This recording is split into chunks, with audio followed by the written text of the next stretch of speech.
And we are live. Welcome to the Political Orphans. My name is Nico and I am your in-house conservative. To my left, Rob Ambrose, our token liberal. Our goal is simple. We want to show you that it's possible for a lefty and a righty to not only get along, but to be able to have a civil conversation when we disagree. Because common sense has no political affiliations. What's going on, man? What's happening, brother? How you doing today? It's going to be a good show, man. It is going to be It's got that feel. Yeah, it's because I took the time to, yesterday I showed the video of Mark Carney in the morning talking about Canada, talking about making it sound like we're in the worst position since World War II. Like he keeps on going and going and going on this elbows up bullshit. And this morning, when you listen to something, that's why I like to listen to them by myself, pay attention, break it down. And yesterday I just showed it live without really, I was paying attention, but I didn't break it down. I didn't rewatch it multiple times. And this morning I was watching it again and I'm like, son of a bitch, he's at it again. So I made a reel about it on my Instagram and it's actually picking up a lot of steam because what he's saying is really driving the show today. And I also listened to his full 12-minute speech that he made in the afternoon, the Canada Day celebration, which I broke down. I took the time to listen to it. I broke it down into pieces. I removed the stuff that's just blah, blah, but just the cut up version is about 5.5 minutes. He touches on so many things, but we're really starting to see something happening here where he is backing down from acting tough with the US, but he's not backing down about the narrative that we need to not backing down from pretending to act tough. No, more than that. He's not backing down from saying that we need to go at war with them. That is basically what he's saying. You'll see the video, it's mind-blowing. And I found a video from Moose on the Loose, a video he posted this morning, and you'll see he has a massive board. He built a massive picture of all the connection of Carney through Brookfield and all that stuff. So I want to show a little part of his video that he published this morning because he uses a scheme. I can't wait to see his when he actually published it because it's a paper that he just keeps for himself right now. But he has some very interesting point. So today, the whole goal of the episode is to review the two speeches that Mark Carney gave, one in the morning yesterday and one in the afternoon during the Canada Day celebration. And we want to ask you a very simple question. Do you think that Mark Carney is sabotaging our relationship with the U.S. on purpose? Let's do it. Let's do this. Wise guy, how's it going, brother? So, you want to? Do you know what? Answer? No, but that's fine. I will share my opinion as we go, so you're not going to be surprised. But what do you think? The guys out there, what do you guys think? Do you think he's doing it on purpose? Yeah, guys. That is the question of the day. Let us know what you think. I would say right now, and ask me again by the end of the show because I'm sure I'll see some things in the video.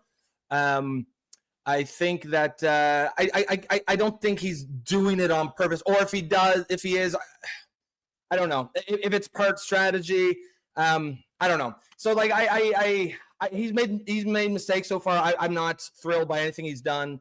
I still I know that I already know what your take is on this. I'm generally not going to assume someone is trying to hurt the country that they are a part of unless there's explicit evidence. Just that someone does bad policy or makes stupid decisions doesn't necessarily mean they're trying to hurt Canada or if it's we're talking about the president of the United States, America. But I'm open to it. I guess for someone to convince me that he's doing this on purpose, I'd have to think about. They'd have to make a good case for why he's doing it. I don't think people are cartoon villains for the most part who wake up as how can I just cause evil today for no other reason than the sake of evil. usually when people do evil things, it's because there's an obvious reason. Usually, almost always, it's benefiting them in some way. So if someone shows like an argument for, a good example is the Brookfield thing, right? Like that makes sense to me, that he owns. If someone says, "Oh, Mark Carney is pushing this because look, he owns this company and they run this." I mean, sure, that's just good old-fashioned corruption, and that's obviously wrong. It's I'm gonna reserve my judgment for the end of the show. We'll put it that way, because I feel like you've got some gems you're gonna show us here. Well, here's what we're going to do. So first, I'm going to show you, we're going to look at the video he posted yesterday morning again and break it down. Yep. Then we're going to look at the second video he posted at the Canada Day celebration. We'll break it down. Yep. And then I want to show you the interviews, because he answered some questions after his second speech. So I want to show you that. And then I want to show you a theory by Moose on the Loose, which ties it all together. And then by the end of the show, don't be surprised if I changed your mind. Okay, let's. I'm always open to it. Do you want to? Yeah, you want to? I've got some videos too. I got a feeling like they're the same ones you have. So you can play all yours first, and if you haven't by the end of it, I'll throw some of mine on. Like one of mine is from Mark Nixon. I got a feeling like you probably have that one too. Do you want to deal with Wise Guy's question here first before we actually? I'm not sure, Wise Guy. I saw that yesterday. I'm not sure what the hell those are. What are the crowns? I don't even see them. Are they? No, but you have to go to the YouTube channel. Oh, I see. All it says is you're basically a top fan, Wise Guy. So it's shameful. Oh yes. Shame on you. Shame on you. It's a badge of honor.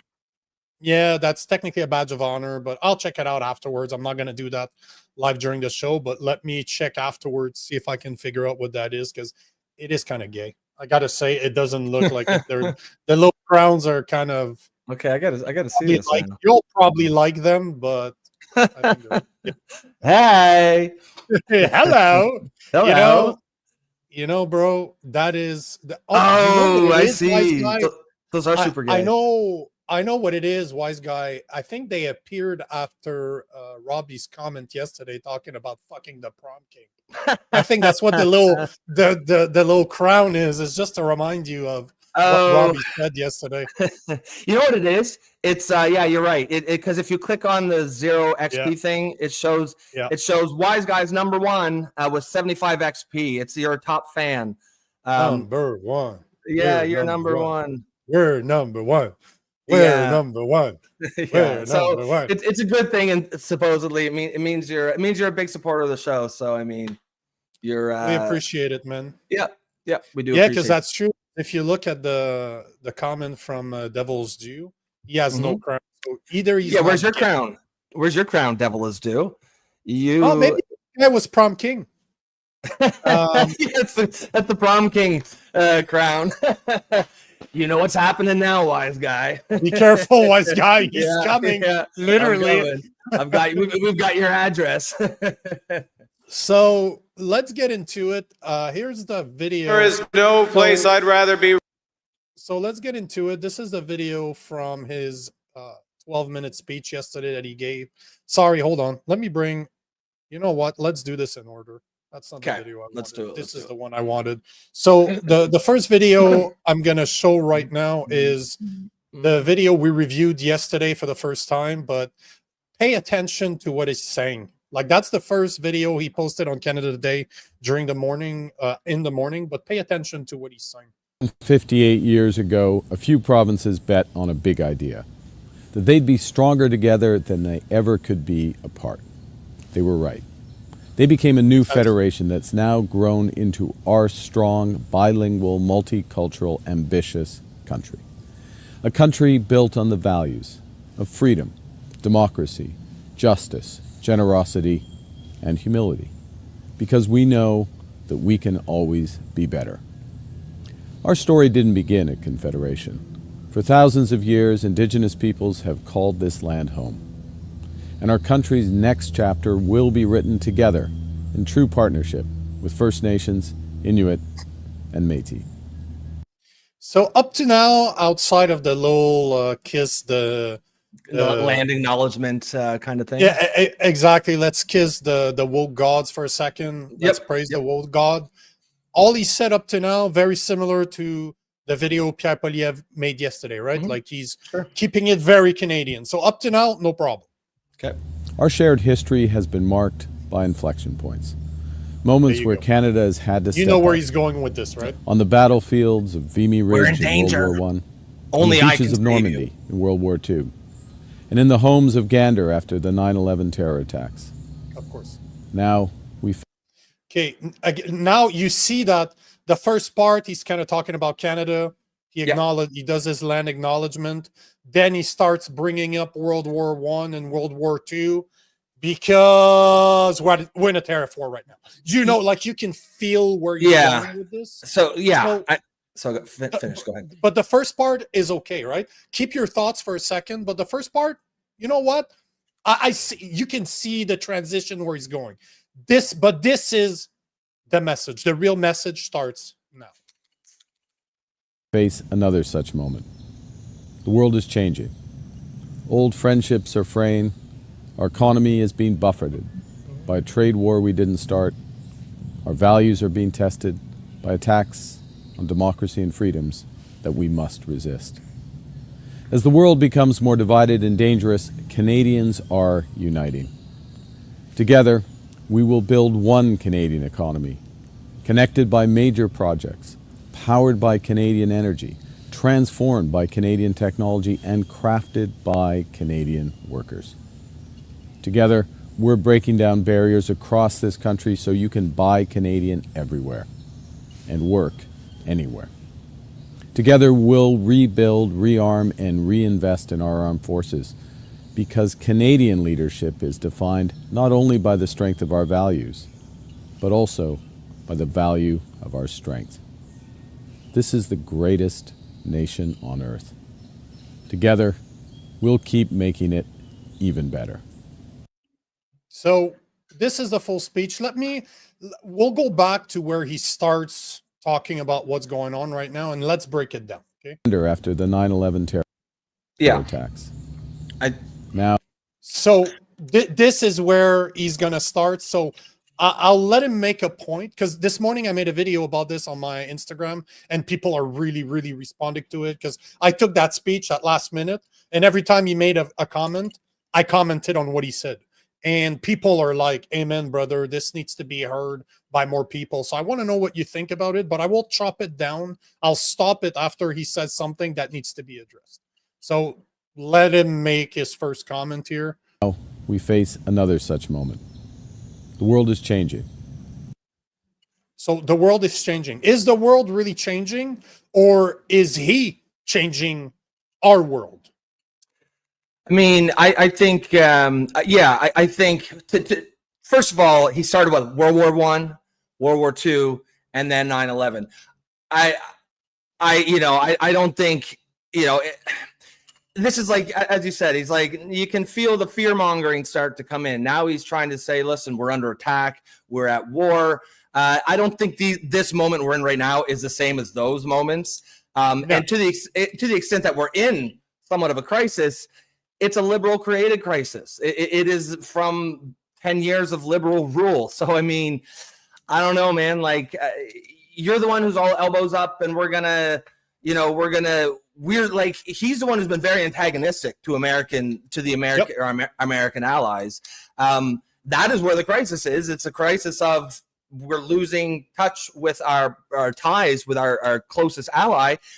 And he probably bears as much responsibility as anybody for that. And he's also in a position to actually fix it if he wants to. Old friendships are fraying. Exactly.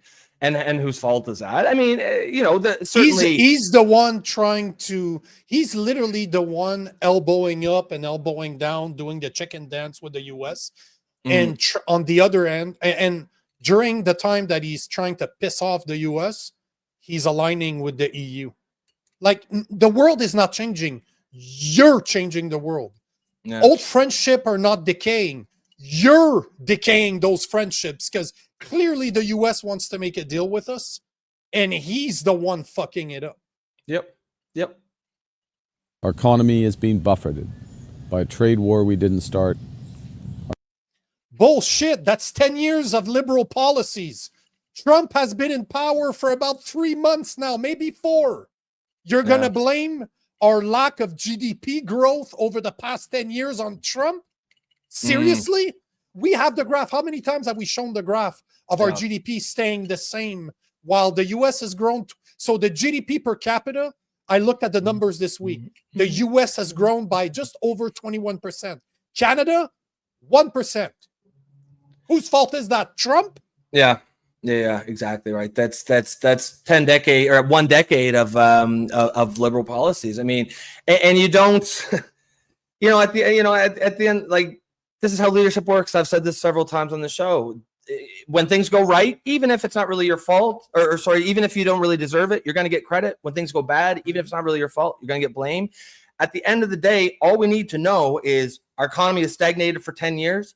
Liberals have been in power for 10 years. That's it. The blame has to be placed on them, even if it's not entirely their fault. Now, I do think it's their fault. I think it's specifically related to liberal policies. But even if you want to avoid that entire debate, I mean, this is how leadership works. They've been in charge for 10 years. We have stagnated for 10 years. It's on them. So even if what he's saying in this exact moment might be correct, it's a bit disingenuous because it's because of his party that it's correct.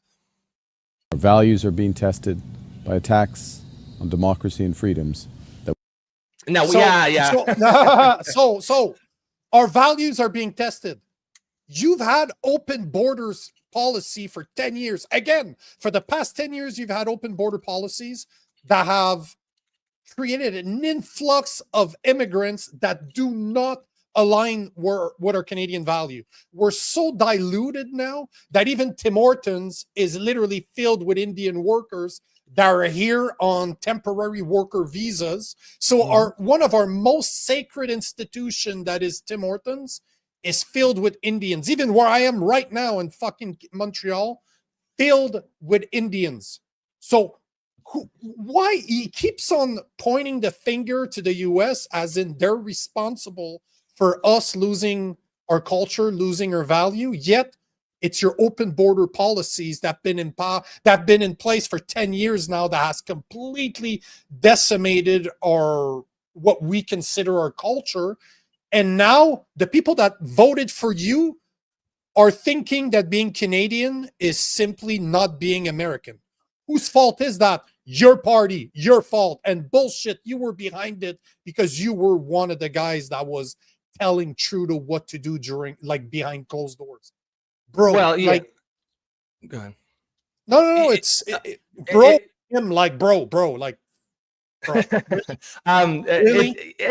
It was Justin Trudeau who said, Canada is a post-nation state, or the world's first post-nation state. And he said that with pride. It was a good thing. So it's if you want someone to blame for how there's no Canadian identity, I think, we know exactly where to look. And to what you're saying about, how Tim Hortons is now fucking Taj Mahortons these days. And just to add a bit of nuance to that, I wouldn't give a shit if they were Indians working there that were born here, that are Canadians who just have Indian ethnicity. That's fine. That's not what's going on, though. They are bringing in foreign people on immigration programs for skilled workers. That was never meant for those programs. It was never meant to staff Tim Hortons. And they're doing it because we, as the Canadian public, pay half of their salaries. Whatever they make, let's say they make $16 an hour, we pay $8 an hour. Tim Hortons only pays $8, so they love it. Meanwhile, all the locals, all the natives, all the people who are born in Canada, our kids, our kids' friends, if you have grandkids, it's them, it's your grandkids. They are not able to get jobs now. These are the jobs that they have been getting for decades once they turn 16. And it's not just about, some stupid Tim Hortons job. It's about, these are often how most Canadian teenagers, this is where they first learn responsibility. This is how they learn how to be an adult, is these jobs. They're valuable and they're useful above and beyond the money they put in these kids' pockets. Why are we outsourcing this valuable experience that we all had access to? I worked at Tim Hortons, I worked at Wendy's, I worked at McDonald's. And they were valuable learning experiences. And now our kids do not have that ability because our government is in cahoots with greedy corporations who only want to pay fucking $8 an hour for workers while we pay the other $8. It's bullshit. I paid my studies while working at Tim Hortons. Many kids need that. That's about the only job I could do. Monday to Friday, I was in school. Saturday, Sunday, I was making donuts. And then that's what I did for a few years while I went back to school. And now, just to refresh your memory, the unemployment rate of 14 to 25 or 15 to 24 is 14% right now. Wild.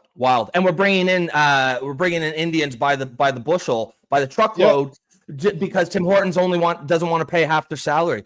It's bullshit and it's wrong. And remember, how many times have we heard that story of some fucking CEO or some person, man or woman in a high position with a great job? They started their own company and they started at McDonald's. They started at Tim Hortons. Yep. And I bet you at least some of them probably would not be where they were if they didn't have that first job. There's valuable life skills that are learned here. And we're taking that from our kids so that Tim Hortons can get away with only paying half a salary. Those skilled worker programs are not meant to bring in unskilled foreigners to work at fucking Tim Hortons. We need to open our eyes. We must resist. As the world becomes more divided and dangerous, Canadians are uniting.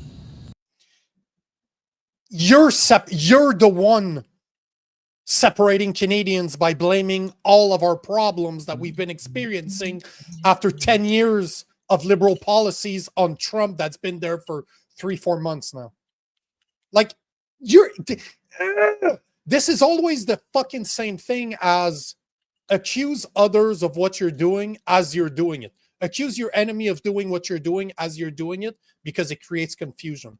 That's what he's doing, and that's what the elbows up movement is all about. Blaming others, blaming especially the United States for the problem that liberal policies have created. Well, it's designed to create fear, right? That's all it is. It's fear. Fear is a very effective emotion if you're trying to get people to do what you want them to do. Together, we will build one Canadian economy, connected by major projects, powered by Canadian energy, transformed by Canadian technology, and crafted by Canadian workers. Bill C-69 is still in place. So yes, and you'll see in the next video, he's going to talk about Bill C-5 and how it's going to change the world. But yet, he never removed Bill C-69. The red tape for big energy projects are still in place.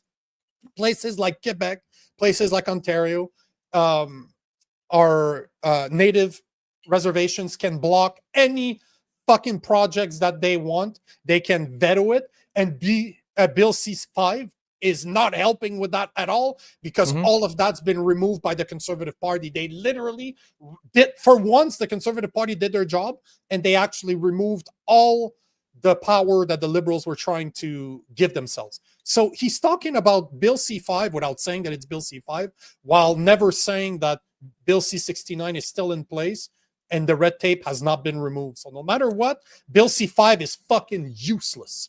Well, yeah. I mean, and we've talked about this all throughout the election was, during the campaign, he said the right things. He said what I wanted to hear as a voter. He's in some ways, specifically, we're going to build pipelines. We're going to exploit our resources. We're going to put Canadians back to work.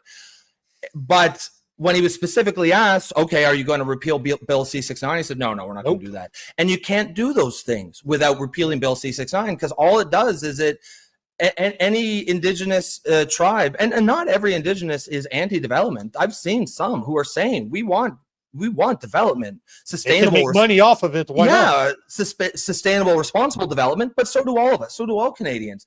But Bill C-69, all it takes is one, right? All it takes is one to veto it. So essentially, it makes it impossible. And it's getting real close to put up or shut up time with Carney because he said he's gonna do these massive, nation building projects, he calls them. And he thinks he can do them without repealing C-69. Okay, show us, bud. Like, you're on the clock. I don't see it. I don't see how he's going to do it. Together, we're breaking down barriers across this country so you can buy Canadian everywhere and work anywhere. Buy Canadian. You literally had the chance to prevent BC ferries from buying Chinese ships. Yet, what did you do?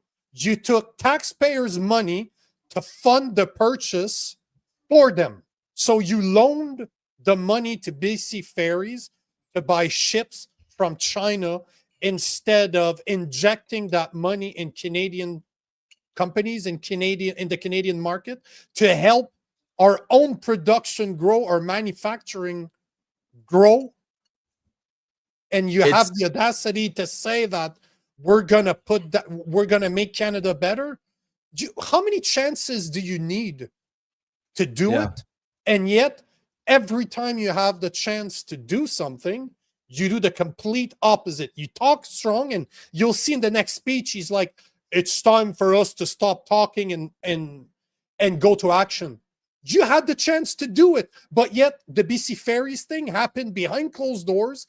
Christophe Freeland said out loud that it's never going to happen. They're not going to do that. Yet behind closed doors, she was funding the money. It just happened that it came out last week, but it's something that happened back in April or March. Like, it's insane. But yet, here he is giving the speech, and you'll see in the next one, he's going to continue praising the same crap. I was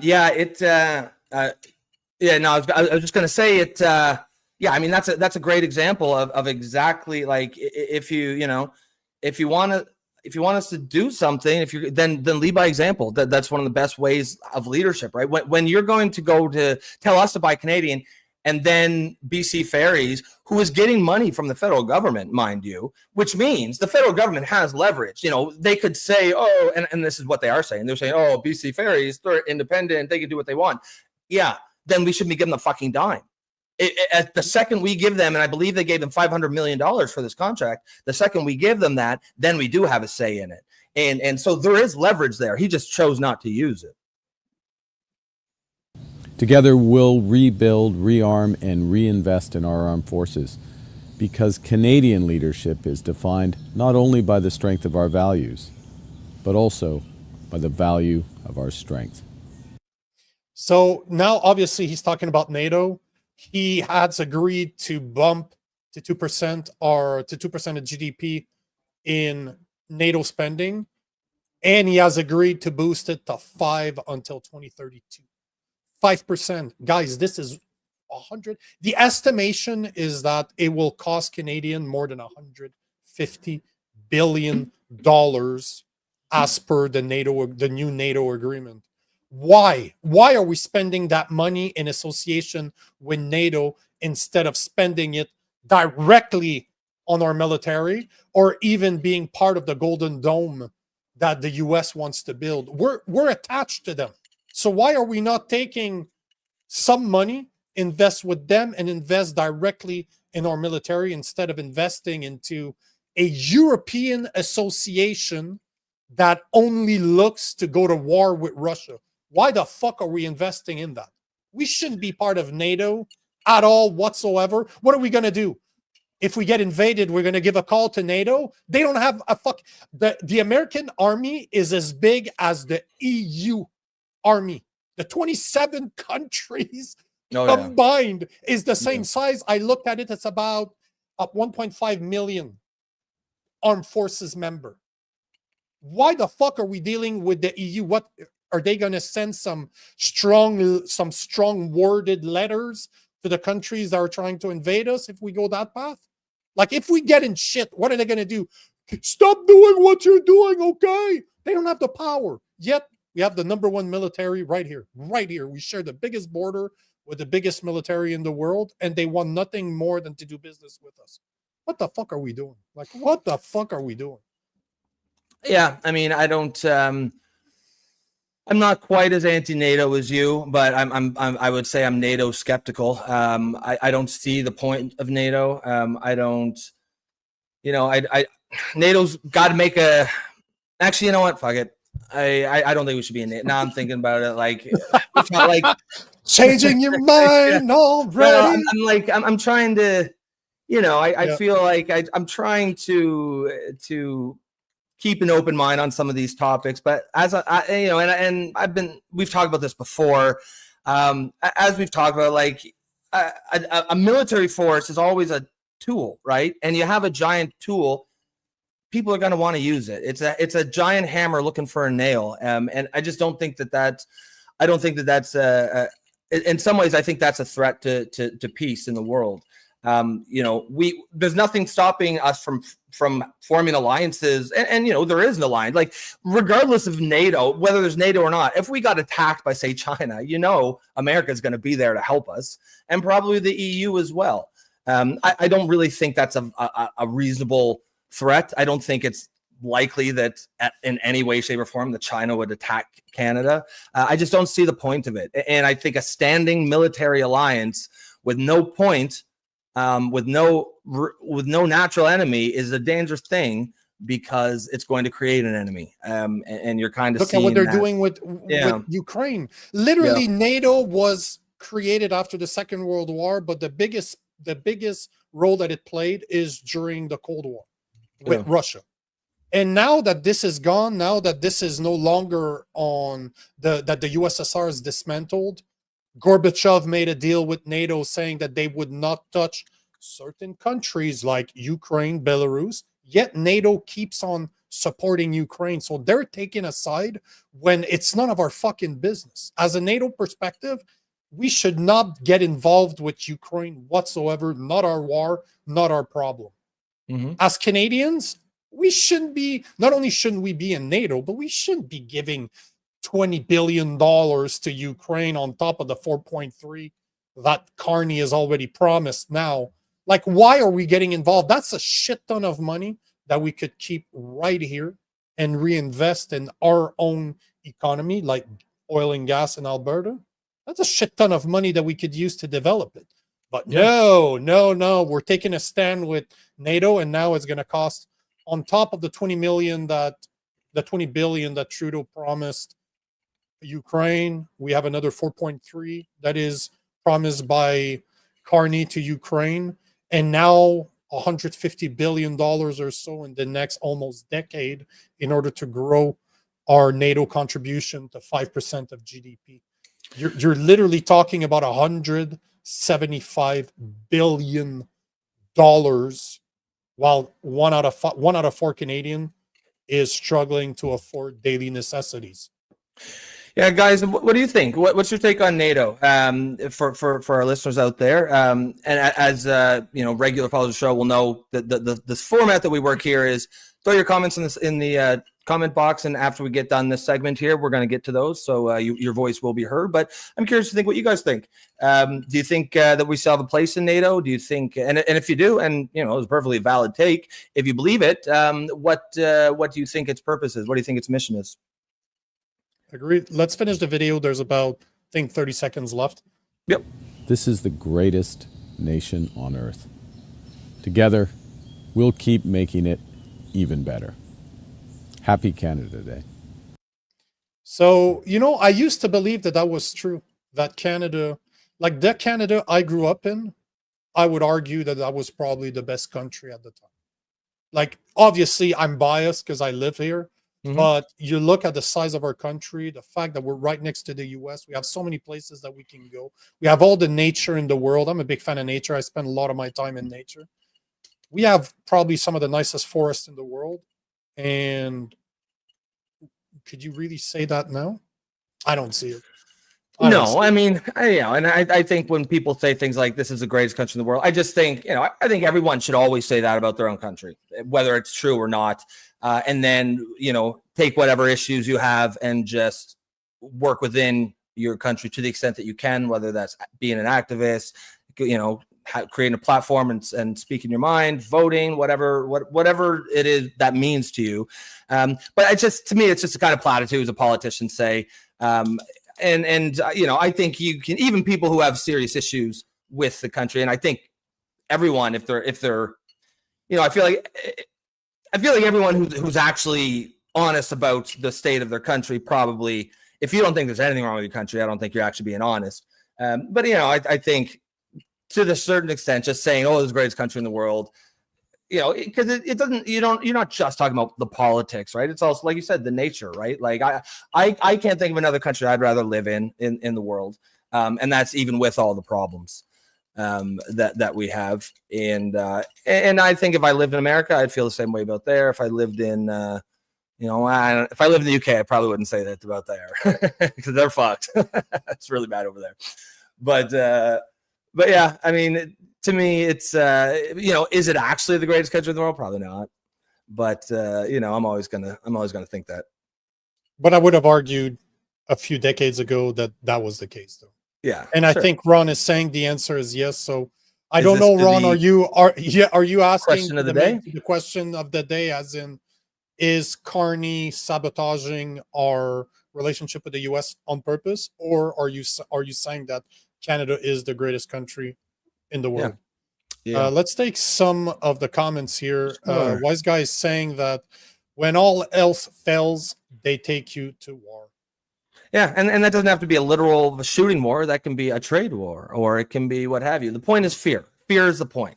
Make you afraid, make you scared, and you'll do whatever they want. Every marketer knows that. And Carney played that. The Liberals played that. They played that game very well in the election. That's what essentially got Carney elected. That's why Poilievre's support just cratered through the floor once Donald Trump got involved in it, and he had no answer. But yeah, it's pretty cynical, but that's how politics is played these days. Make them afraid, and then they'll do whatever you want. Pat Dodds is saying Alberta had Alberta Day yesterday, and it was like Calgary Stampede. So many wanting out of useless Canada. So great. It is so over. Once again, we talk about Alberta all the time, and thank you for being one of the people that brings it up. Yeah. But I fully understand. I get it, man. I get it why Alberta's pissed off. You have all the reasons in the fucking world. And it blows my mind that you guys are so polite about it too, because as we've said multiple times, like, we have some connections within the Alberta politics, the behind the scene. And it blows my mind that you guys are still that polite after getting ass raped for decades now. Because that's what it is. Like, let's call a spade a spade. Like the video of Daniel Smith, where she was actually talking about trillions of dollars that they have lost, not only because of 10 years of liberal policies preventing them from developing their oil and gas fields, but on top of the equalization payments that they don't get back. Like, they give a bunch of money to the federal and then they barely get anything back. It's insane. It's absolutely insane. But man, you guys are some patient people, and I understand why you're pissed off. Yeah. I mean, like I said, my brother's in Alberta, and he said too that the mood over there is pretty like he said, it's not everybody that wants to leave. I mean, I think the last polling has that like 35% or something, and that's going to go up as the sovereignty campaign goes up. But he said everyone, like almost everyone, is like taking it seriously. It's like it's on top of everybody's mind. And there's real debates happening over there. I suspect that number is probably going to go up. And the only real question is, will it go up enough to get that? I don't know. Is it going to be one of those 50.1 things, like you only have to get a simple majority, or is it one of those referendums where you're going to need 60% or more? Yeah. I don't know, but I'm very curious, and we will cover the town halls for Alberta next. Yes. All the meetings that are going to happen during the summer, and to try to find out what do they want to do. Because again, if you follow what Daniel Smith is saying, she's trying her best to keep Canada, to keep Alberta as part of Canada. Yep. But there's three things that could happen, right? You could, well, technically four, but Alberta could stay the way that it is in Canada. Alberta could become sovereign within Canada. Alberta could become its own country, or Alberta could join the US. This is about the four things that you see. And to be honest with you, I see the last two happening personally from what I hear, but we'll see at the referendums. So we'll see what Alberta next is getting over the next few months, over the summer. And the referendum is supposed to be somewhere in 2026, as per the last news of Daniel Smith. Yeah. And as we said, this is a topic that we're going to cover pretty aggressively. We're going to be on top of it from start to finish. If you've been here long enough to remember when we last talked about it, my personal belief is I hope that Canada stays together. That's what I want. But that's never going to happen unless, and it might not happen. It might be too late. It might be. We need to accept that. But even if it's not, that's not going to happen unless we at least recognize that the grievances that Alberta has are absolutely legitimate. We have taken advantage of them, and nothing can start from here. No amount of reconciliation can start unless we first acknowledge that. And I don't see even that yet. If you've never heard my opinion on this, I strongly believe that Mark Carney will be the last prime minister of Canada as we know it, as Canada as it is right now. There's something that's coming over the next year that's going to be massive, and that's why we chose to talk about this, talk about Alberta's sovereign movement, because we know this is probably the biggest thing in Canadian politics over the next year or so. So Pat, thanks for sharing your opinion. And if you don't trust the mainstream media to cover it honestly, they won't. That's what we're here for. No, they won't. Yeah. That's why we decided to cover it, because you know that they're not going to. No. Matt Smith, what's going on? Good day, sir. Perfect opportunity to say, guys, if you are on X, you like what we're doing, make sure to like the stream, make sure to comment on the stream, make sure to reshare it. That's something that you guys can do on X. If you want to join the conversation, so all the comments that we're responding to right now, it's all from the YouTube channel. So make sure to join us on YouTube. Make sure to subscribe on YouTube at the Poli Orphans. You can join the conversation. And if you believe in what Rob and I are doing, if you believe that we need to have the conversations between what's considered the right and what's considered the left, and have an open discussion like we do 5 times a week for 2 hours every single day, then support us. We do have a membership plan, $2.99 a month. It's less than a cheap coffee, a cheap, nasty brown coffee from Tim Hortons. So if you believe in independent media, because unfortunately that's what we are. I really don't like that term, but hey, I'll learn to live with it. But if you like what we do, if you like the open conversation, join the membership plan, $2.99 a month. Yeah, and just before we take a few more comments, it just looks like we're getting quite a few new faces there on YouTube. If you are new to the show, welcome. Thanks for showing up. Hopefully you stick around. Throw some comments in the comment box, and we will get to them, because this show is designed to be based around audience engagement. But the format, of course, is I am a liberal, a common sense one. Yes, there are still a few of us left. Nico is a conservative. And we started the show because we realized, there had to be a place out there that wasn't the same old, right? Vitriol and just tribalism, and the other side is bad and evil, and my side is always good and right.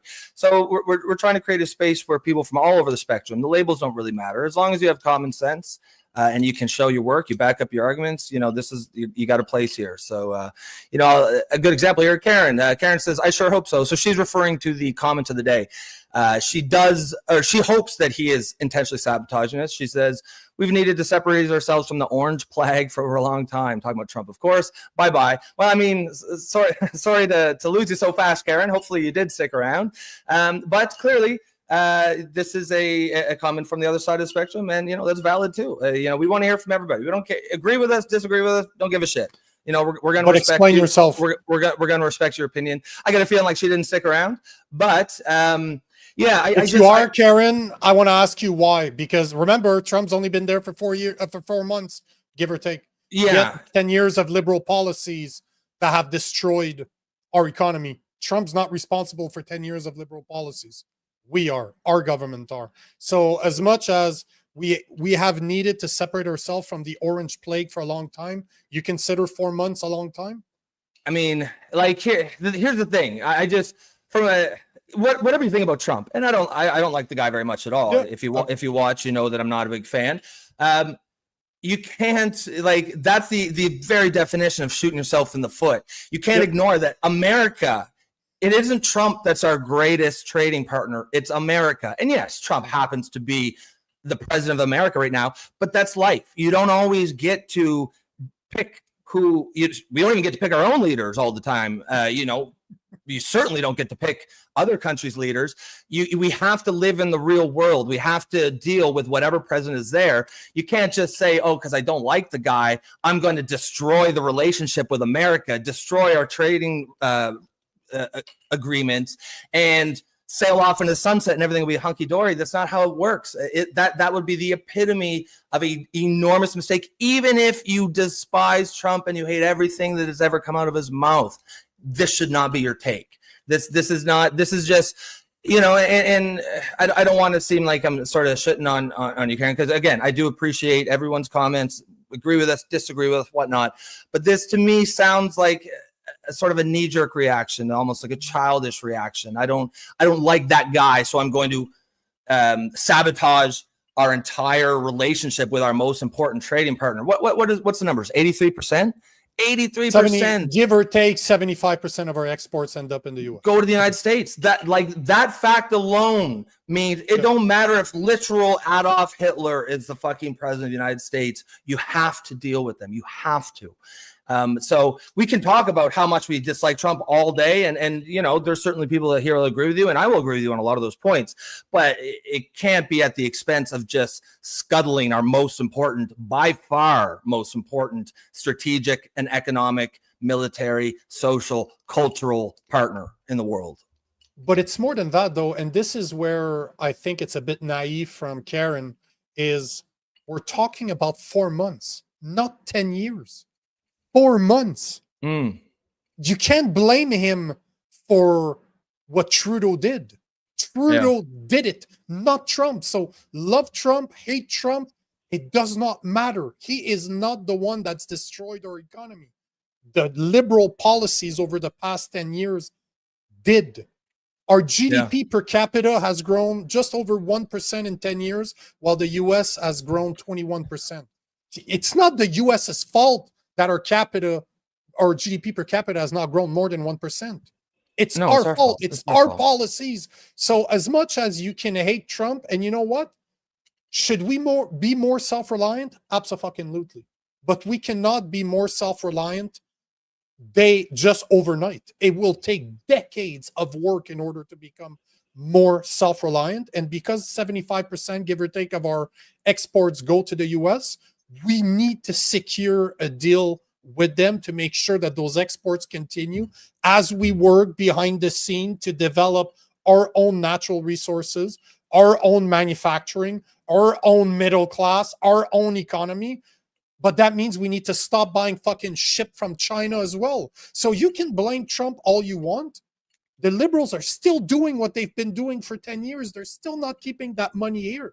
They're still as they're bashing Trump, they're like, hey, let's give $1 billion to fucking China for Chinese ships when they could have been done right here. Yeah. So again, I understand why you don't like Trump. You know what? I get it. I get it. The personality, I get it. But at the same time, it's not his fault. We fucked ourselves up. And instead of dealing and taking accountability for our actions, Mark Carney continues with his elbows up and keeps dropping his elbow. Like Mark Carney has been doing the chicken dance ever since he became prime minister.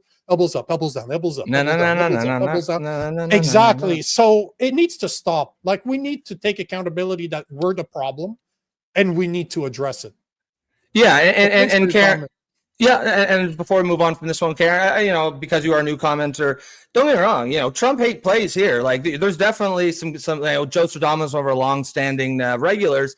He'll be right there with you. He's no Trump fan either. But it's more the idea of cutting ties with the United States because of the president. That changes every 4 years. He's not going to be president. He can't be president again after this term. He's going to be gone. That's the epitome of sort of, you know, cutting off your nose to spite your face.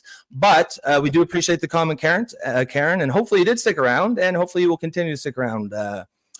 Wise Guy says we should remember that Pierre and the Cons went along with the orange man bad rhetoric and joined in on the anti-American rhetoric. I think this was all planned. Yeah, and I don't think he should have done that either. I don't think that was like it's not smart. It's not leadership. It's following the crowd, and I don't like that. I don't think that was a good look for Pierre. And that's why I keep on saying our government, because I didn't vote liberal, I didn't vote conservative either. But at the same time, both sides, our two most important parties, basically played the same card. They basically tried to blame Trump for our problem when we created that problem. And the conservative are asked to blame as the liberals because they have been the opposition. And unfortunately for them, it's 4 elections in a row that they lose. So they're clearly doing something wrong. Clearly, they're to blame as well. And I'm a conservative, and I will fucking wreck on Pierre Poliev. If you've ever seen any episode, don't bring him up because I will rip into him. He is as responsible. In my opinion, I hold him as responsible for the state of affairs in which we find ourselves in because he's been in politics for that long. So, Yeah. But it's not Trump's fault. It's our fault. And even if it was Trump's fault, what the fuck does it matter to blame him? As you said, he's not going to be there in 4 years. So why are we blaming him instead of fixing our own shit? Yeah, We have no power over what he does. We don't. Yeah, We really don't. exactly, right. And it's to just add on quickly to something you said a minute ago when you said, it's liberal policy that got us here. Because I've heard a lot of people say, "Oh, well, what do you mean when you say that? What do you mean when you say that?" Well, very, very briefly, I'll tell you exactly what I mean. Specifically, what that is anti-development, anti-natural development policies that Bill has been C-69. the found, and that's personified in Bill C-69. But that's been the culture of the Liberal Party for at least 10 years. And the fact of the matter is, we live in a country that is our superpower. Our main source of wealth is our natural resources. Any government who comes to power who's fundamentally against anti-developing your natural resources is going to oversee a massive stagnation in economic policy. So it's not like I'm a liberal. I'm on the left. I'm not just saying, just knee-jerk shitting on Carney. There are very real policy decisions. There's actual laws in place by the liberals that are the cause of this. It's not just a matter of vibes and feels. It's actual policies and laws. Yep. And that's what we need to push back against. You could the Liberal Party, if they want regardless of the politics, whoever's in charge, if they really want to turn our economy around, they're going to have to embrace exploiting our natural resources. Do it responsibly, sure. Do it as best we can cleanly. Do it, try to bring as many Indigenous partners on board as you can. At the end of the day, you just have to do it. And what that means in the real world, it means repealing Bill C-69. Bang on. Ron is saying total sabotage to destroy Canada and bring in Marxism. That's why I call Mark Carney, because he is a Marxist. Just read his book. You'll see. He makes references to Karl Marx, I think 47 times in his book. So that should tell you everything you need to know. Let's see. Joe. What's going on, Joe? Joe Stradamus. Take that one. Yeah, it says, ironically, in the U.S., it is the conservative red states that take more from the feds than they pay in. States like California, New York, and Illinois that pay in twice as much as they get. Yeah, I mean, that isn't interesting because here in Canada, it's the conservative provinces that are paying in, and the liberal provinces, the more liberal ones, Quebec specifically, primarily, that are taking. But yeah, that is an interesting observation there. Wise guy, the U.S. president changes every 4 years. Why are they acting like the next 4 years change that? President we don't like, we change everything. Ridiculous. Yeah, and that's what I'm saying. Responding to Karen, hating Trump is a perfectly valid take. There's as Nico said, even his personality, there's lots of reasons why you can understand why people might not like that. But then deal with that within the framework of the foundation has to be that our relationship with the United States is the most important relationship that our country has, regardless of who's in power. And we have to approach it that way. We have to. Anything other than that is just shooting ourselves in the foot. It's tying our own hands behind our back, and it's how we get fucking 10 years of a stagnant economy. Sylvia's saying, if only Pierre Poliev had won the election, he would have fixed everything. Oh, that is definitely sarcasm from Sylvie, clearly. Yes, it is sarcastic. Fiverr is saying, are you purposely ignorant? Are you capable of thought? Actually, so I really like this comment here because it gives us, I think, a chance to show sort of what the show's about. This show's all about thinking, man. And like I was saying earlier, every take is valid here, even this one. But show your work. What specifically? What do you? What like? Just we don't need to get personal here, right? Like specifically tell us what you're disagreeing with and we'll respond to it. We're not here 100%. we're not here trying to we're not ideologically blinded. We're not trying to just brainwash people. We're actually trying to get it right, but both of us have had our minds changed on this show by debates with the audience. I want to address, because this is clearly addressed to me. So FiverX is saying, I get it. Your side lost the election, so you need to whine and cry and cry and cry.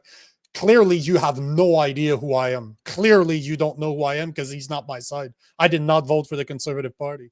If you join this channel and you keep on showing up, I will. I am probably the person that bashes Pierre Poilievre the most. If you go check my Instagram account, where I get millions and millions and millions of views, my conservative followers unfollow me all the time because of how I speak about the state of the Conservative Party. I did not vote for the Conservative Party because they're just liberals and sheep's clothing. So you know what? We welcome those conversations. We appreciate your comment. But as Rob said, show your work. So be careful, because now you're talking out of ignorance because you don't know me. And it's fine. You know what? Hold on. Say whatever you want. That's fine. But at the end of the day, you need to be able to take accountability for actions. It's not, and it is the liberals that have destroyed our economy. So hate Poilievre all you want and accuse me of crying right now. That's fine. But I call out the conservatives just as much as I do the liberals. But the liberals destroyed our economy. So say what you will. It's fine. You're allowed to your opinion. But as Rob said, show your work. And that's not it right now, brother. And just before we move on, I want to quickly say, I actually want to use this comment as kind of an example of exactly the kind of political discourse that this show is created to get away from. Like, frankly, this is boring, right? Anyone can do this shit. Just go on and insult the other side. Most shows are that, right? If you want to just go and do that, the 95% of social media is for that. This show's a little different. Like, actually debate here, discuss us. We're not gonna. We're literally just, we're trying to get it right. Show your work. Tell us what you disagree with. Tell us why. Tell us your take, and we will agree or disagree on that. I mean, we're not just here trying to, give hot takes day in, day out. We're trying to create something a little different, a different way to discuss politics, to have these debates. So, I'll kind of cut you some slack because I get it. Sometimes it's just habit, right? This is how most people talk about politics on the internet. I catch myself doing it too on X, just going around and fucking shooting for fucking just shit posting everywhere. But this show is a little different. We created it to be a little bit different. It's not a little bit different. Stop saying a little bit different. It's extremely different. There's no other show out there that you're going to find somebody that is a liberal and somebody that's a conservative. Not a conservative with a big C, a conservative with a small c. That entertains those conversations day in, day out, that takes hundreds of comments every single day. And I could have chose to not address your comment, like every other content creator out there will not address those comments because they don't want to deal with what it means. But you know what? I thrive on those type of content, on those type of comment, and this is why the show exists. We want to be able to have those conversations. But as you said, but as we said before, you can't come here and insult people because you can find that there's a million other shows. Yeah. And it's boring. Where it's all about bashing. And I'm not here to bash anybody, but I will call out everybody. And once again, you clearly did not take the time to listen to this show prior to your comments. I hope that you stick around. I really hope that you do, because just look at the comment. There's a guy called Joe Stradamus. I rip into him all the time. He rips into me all the time. And yet he keeps on coming back, and we keep on having great conversations because it's always done out of respect. I rip into Rob all the time, but it never comes from a wrong place. I can disagree with anybody, but at the same time, if it's done respectfully, I will always welcome the conversation, because this is what is lacking today in society. And we're talking not just in Canada, we're talking worldwide. We need to be able to have a direct exchange of information, especially amongst people that disagree. Do it politely, but as we've said multiple times, show your fucking work. Yeah, exactly, right. And that's there's been actually quite a few commenters that came in kind of hot like that, or even like Michael Me here, con job, propaganda, brainwashing for nitwits. Like that's the same kind of boring political discourse. Like, we were saying, there's a million other shows where you can do that. That's we're creating something a little different here. Disagree with us all you want. That's fine. Stop saying a little different. Very different. It's a fucking figure of speech, man. Stop policing It's very my speech. different. Yes, okay, it's very fucking different. It's very different. But it is. The point is, yes, it is very different. The point is, it's meant to be actual productive debates. Don't just come in here and talk nonsense, man. Like, show your work. You might actually change our minds, or maybe we'll change yours, or maybe we'll just agree to disagree respectfully, and you keep sticking around. But the whole just you're wrong, I'm right. It's just, there's a million other shows for that, and it's just fucking boring, man. Like, you're coming at us for not thinking. Well, use your brain. You make persuasive arguments. If you disagree with what we're saying, tell us how and why, and make your own arguments. That's how it works, man. Again, you say it all the time. Show your work. Yeah. You know, I'm used to it, man. I get thousands of people bash me every single day. It's fine. I'm used to it. It's fine. But man, do I love to have quality conversations with people that disagree. How many quality disagreements, man? Yeah. How many times on my social media have I got bad comment? I took the time to respond it in a polite way, and by the end of the conversation, that person started following me. My content is always gonna piss people off because I speak the truth, not as per a party. I just speak what I believe to be the truth. And I don't align with either the liberals or the conservative. That's why the show's called The Political Orphans. Yeah. Because I don't have a party that defines who I am. They're not. I just define who I am, and no party represents what I believe in. Political and I'm a liberal. I'm a progressive. There's no conservative propaganda brainwashing here, man. We're just talking about our takes. So now that we address that, go ahead. I just want to take a couple more, and then we'll swap to the next video. Yeah. But Nick bashes Pierre Poilievre the most after. I got to take a little bathroom break. For 2 seconds. All good. Wise guy saying, Fiverr X Nico does not have a side when it comes to politicians. He doesn't trust any of them. Thanks, brother, because you're 100% bang on. I'm not a fan of politicians. I don't like career politician above and beyond. So I don't care that you're liberal or conservative. If you're a career politician, I don't trust you from the get-go. MICP saying Canada keep kicking your losses, hockey, soccer, politics, etc. Canada, everybody's laughing at you. Okay. Sure. You know what? Okay. I'm not do your work, bro. Like, show your work again. Like we've said before, you're allowed to believe what you're saying, but what does that mean? Like, you can't. People are laughing at Canadians because we're losing in sport. Frankly, we tend to kick your ass in hockey. So, you know what? It's fine. Soccer, who cares? I like real sports. Same thing in fighting. We tend to kick your ass too. So, show your work, bro. All good though. But okay. What is the purpose of denaturalization? Joe says to make alcohol safe to drink, who's obviously being a bit of a smartass, because that is the name of the process, but that's not what Trinity, Brian. He says no, really. I don't know. Is that a rhetorical question, Trinity? Again, or Brian, I suppose. I think this is your first time coming here. Yeah, I was just going to take this one from Tammy. I thought that was a great one. And then we'll switch to the next one. So let's take this one, and I'll queue up. Yeah, next video. Yeah, Tammy, she says, I love the format of the show. There's so much mindless insults being hurled around online. I personally find it refreshing to see intelligent debate and conversation between different people.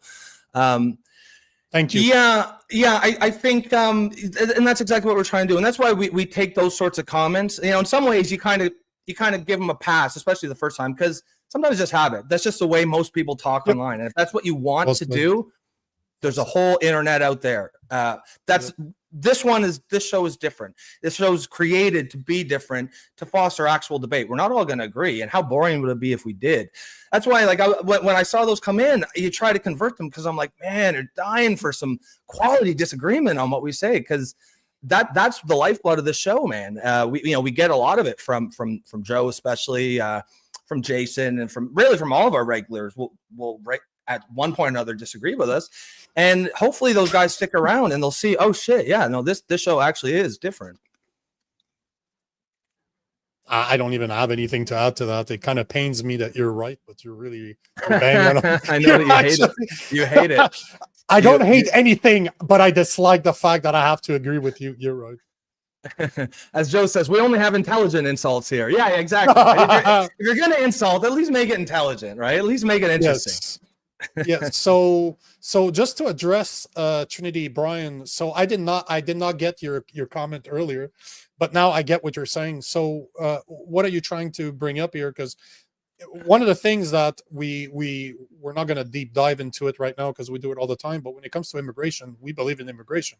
We just believe in immigrants that will show up here and actually make Canada better, not the other way around. We don't want leeches that are taking advantage of our social system, like our healthcare, for example, and that prevents other people like me from having a doctor, because I'm part of the 1 out of 5 Canadian, and so is Rob, that does not have a doctor. And we don't want immigrants taking we don't want to subsidize temporary workers for low wages jobs. It makes no sense. It makes zero sense. So, bro, if you came up here and you became a Canadian citizen, you probably know more about Canada than 99% of Canadians, because I fucking know that those exams are not easy. So good for you. That means you're doing something right. You took the time to honestly participate, become Canadian. Good for you, bro. I don't know if you're Brian. I'll assume you're a guy, but virtual high five. Yeah, I mean, most like naturalized citizens, like immigrants who came here that I've ever met are by far like the most patriotic people I've ever met, right? Like these are the people that actually are the backbone of society, because they know what we actually have here.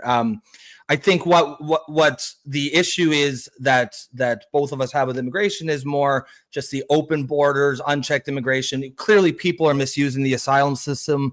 There's lots of ways that the system is being abused. Students are coming on student visas. There's how many have not shown up to class? They just don't show up to class. More than 50,000 just in 2024. Yeah, there's clearly abuse happening in the immigration system. At the end of the day, the immigration system has to be a net benefit for Canada. Otherwise, why else would we have it? And there's nothing wrong with that. That's perfectly reasonable. It is not a charity.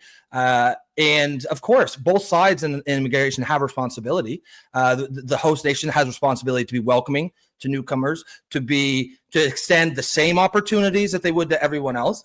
Vice versa, the newcomers, they have responsibility to actually do their best to become part of the culture here. Yes, bring your food, bring your dress, bring your cultures, bring your traditions, bring your celebrations. Of course, meld it with ours. Let's build something together. Not just what's happening now, though. It's happening so fast. Now you've got societies within societies where you're having enclaves of immigrants moving. They're not learning the language. They're not assimilating. That just causes division within society. We only have one society, and that's the way it should be. Okay. Well, why do you let people hold on? Do you let why wouldn't it be a charity? Because the state of our housing crisis right now, we don't have enough houses for the people that are in Canada. Why? Because we're letting in too many immigrants. Our healthcare system is fucked. Why? Because we keep on bringing in more people and more people and more people, and we never address the actual problem. We have social systems in place in Canada that is based on taxpayers' money. So people get taxed in order to provide certain social services for everybody. But we keep on bringing people that never participated in those social services, and we give it to them. Why? Why would we do that? We are not responsible for all the bad that happens in Canada. And an analogy that I use all the time is the mask analogy on an airplane. You always need to put your mask, your air mask first before you help your children. Because if you lose consciousness while trying to save your kid, you both dead. This is why Canada is not a charity. It is not our responsibility to take care of the world when 1 out of 4 Canadians cannot afford daily necessities. 1 out of 5 Canadians does not have access to a family doctor. Why is it our problem to take care of everybody else in the world? Why do we keep on sending our money overseas to support other people's bullshit when we should be taking care of ourselves? Now, if we fix our country, and considering that I would argue that we are the #1 country in the world with the most untapped natural resources. If we keep taking care, if we finally invest that money instead of sending it all over the place and giving it away to refugees or to temporary workers, and we invest it in our economy, maybe 10 years from now, we'll be doing so well that we will have the opportunity to help others. But right now, we should be taking care of ourselves first, because Canada is one of the most taxed country in the world. In the world. And yet, our government keeps giving it away to other people. Why? It makes no sense. We're not a charity case. Yeah, I mean, I would ask like ones and zeros who says, why not take on refugees just because it helps them? People who say things like that, I would say, how many homeless people do you have in your house? You know, if the answer is 0, then you don't really have a leg to stand on, because it's the exact same thing, right? Like, fact of the matter is, now you may just actually believe that our immigration system is a charity and should allow everyone in, and you know, that's a valid belief. It's your right to believe that, but we just have a fundamental disagreement, and unfortunately, I don't think we can have a productive debate if that's your take. I believe that immigration should be a net benefit to the country that it helps. It is not our responsibility. We have a responsibility to Canadians first and foremost, and there's nothing wrong with that. There's nothing wrong with that. The left has brainwashed so many people over the last 10 years, and I say this as a liberal. One of the main things that has caused me to distance myself from the modern political left is its stance on immigration. But immigration has to be a net benefit. It has to be a net positive to the host country. Otherwise, why the fuck would we do it? Regardless of, you know, it's your right to believe it's a charity, but it is not. And it's not meant to be. In an ideal world, the immigration system benefits both parties. The immigrant who comes and contributes to Canada or the host country, and in return, they get opportunities that they never would have. That's how it works. That's when it works well. When you just allow anybody who knocks on the door in, it all breaks down. Infrastructure gets taxed. The healthcare system goes to shit. Housing prices go through the roof, which is exactly what we see, and it causes social division. Many of them, especially, you know, are bringing values that are not aligned with Western values. You come from a country where you believe women are property, where homosexuality should be criminalized. You don't have a fucking spot here. I'm sorry. There's not a place in Canada for that. And there's nothing wrong with saying that. You know, if I go to someone else's house, I'm going to obey the rules of their house. If like I wear my shoes in the house. If I walk in and they say, oh, we don't wear shoes in the house, I'm going to take my shoes off. I'm not going to go and say, oh no, I don't give a shit. This is how I do it. And it's the exact same thing. If you don't like Western values, if you don't like Canadian values, we are a secular society. We are a pluralist society. We are a diverse society. If you don't like that, don't fucking come. And there's nothing wrong with that. No hard feelings. Just don't fucking come. We see we're going to move away from this because there's more videos I want to bring up, but thanks for your comment 1010. But I think we made our position clear. Yep. It's supposed to benefit Canada. At the end of the day, right now Canada's suffering. We need to take care of our own before we take care of everybody else. Plain and simple. Perfect. So here is we showed you the first video that Mark Carney released yesterday for Canada Day. This is the one that he gave at the Canada Day celebration in Ottawa yesterday. You'll see that he repeats a lot of the same thing. But what I find interesting is the people's reaction. Because you can say a lot. One, look at how many few people there actually are there. Look at the type of people that are there. And notice the reaction of the people. So here is Mark Carney's second speech on Canada Day yesterday in Ottawa. There is no place I'd rather be right now than here, the true North, strong and free, celebrating Canada Day with all of you. I've had the privilege the last 6 months of crisscrossing our country. I've had to go visit some other countries for work. And I have never been prouder to say, I am Canadian. Nous sommes Canadiens. We are Canadian. And I'm particularly proud that in a world that's fraught with division, that we, under the maple leaf, have considered our options, and we've decided not to pull apart and fight, but to come together and to build. Because I'm not sure he ran a unity campaign. I don't know that that's accurate to say at all. But yeah, I don't know. Like, I don't know. It's not. He ran a campaign on blaming Trump for 10 years of liberal policies. That's basically what his campaign. And you're telling me that you barely won. It was very fucking close. So don't tell me that it wasn't a landslide win for the liberals. No. Clearly, you could almost argue that it was 50-50 between the liberals and the conservative. It could have went either way. So telling us that everybody's behind you is a full load of crap. That's the Canadian way. That's what this country has done. Similar times when there's been these big inflection points in history, Canadians have chosen to come together and to step up. We find ourselves in a situation where our economy is being attacked by a trade war that we didn't start. We find ourselves in a situation where our values are being tested by attacks on democracy and freedoms. This is one that drives me absolutely nuts. The only people that have attacked my rights and my freedom is the liberal government over the past 4 years. Lockdowns, they went after the Freedom Convoy. They froze the bank account of peaceful protesters. That is attack on freedom. That is an attack on democracy. Because I was at the Freedom Convoy, there was no violence there. There was zero violence, and yet they chose to engage with the Emergency Act in order to bring the RCMP in to get rid of the protest. And it was a peaceful protest. But yet they have no problems with having weekly Free Palestine protests all over the place. That's not a problem. But having Canadians deal with real issues, that was a problem. And they decided to take our rights away in order to stump the problem instead of dealing with it properly. And this is not even a liberal thing, because the conservative were no fucking better. They didn't do shit for that movement either.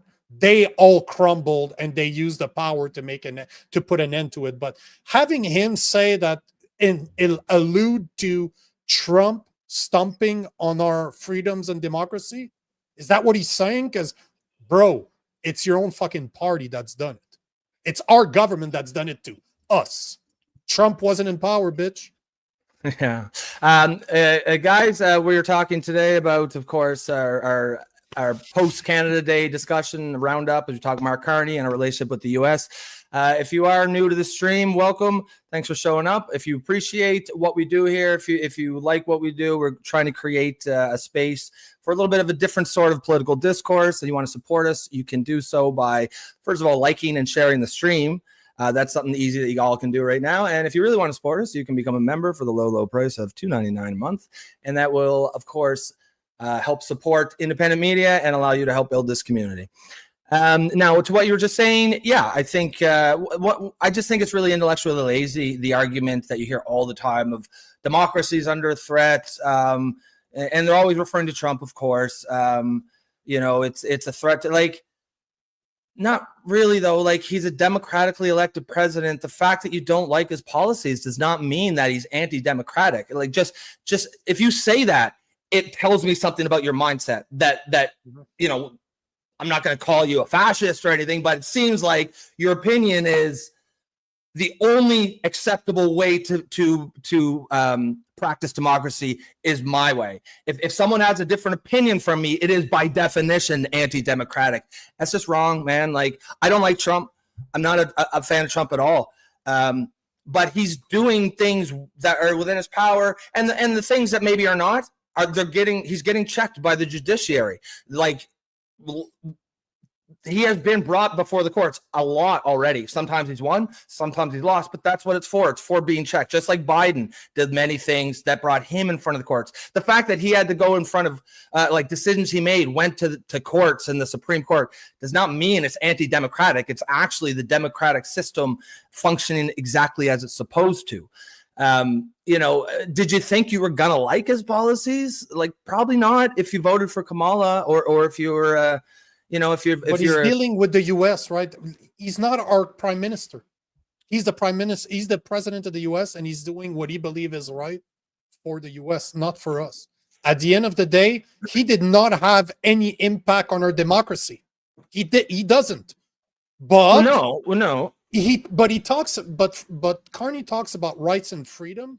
The only person that has the power to put strain on our rights and freedom right now is our own government, and they have over the past 4 to 5 years. That is a fact.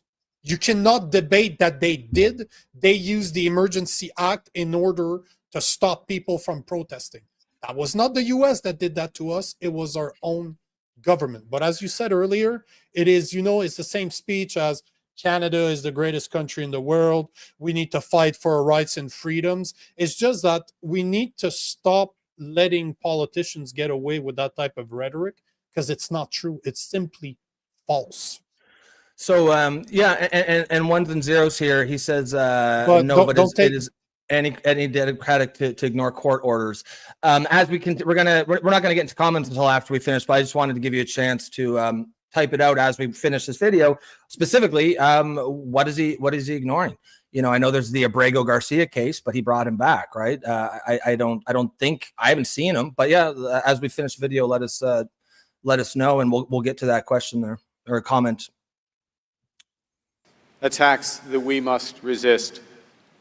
And once again, as the world becomes more divided and dangerous, still Canadians are uniting. We're uniting, and we're putting our values into action.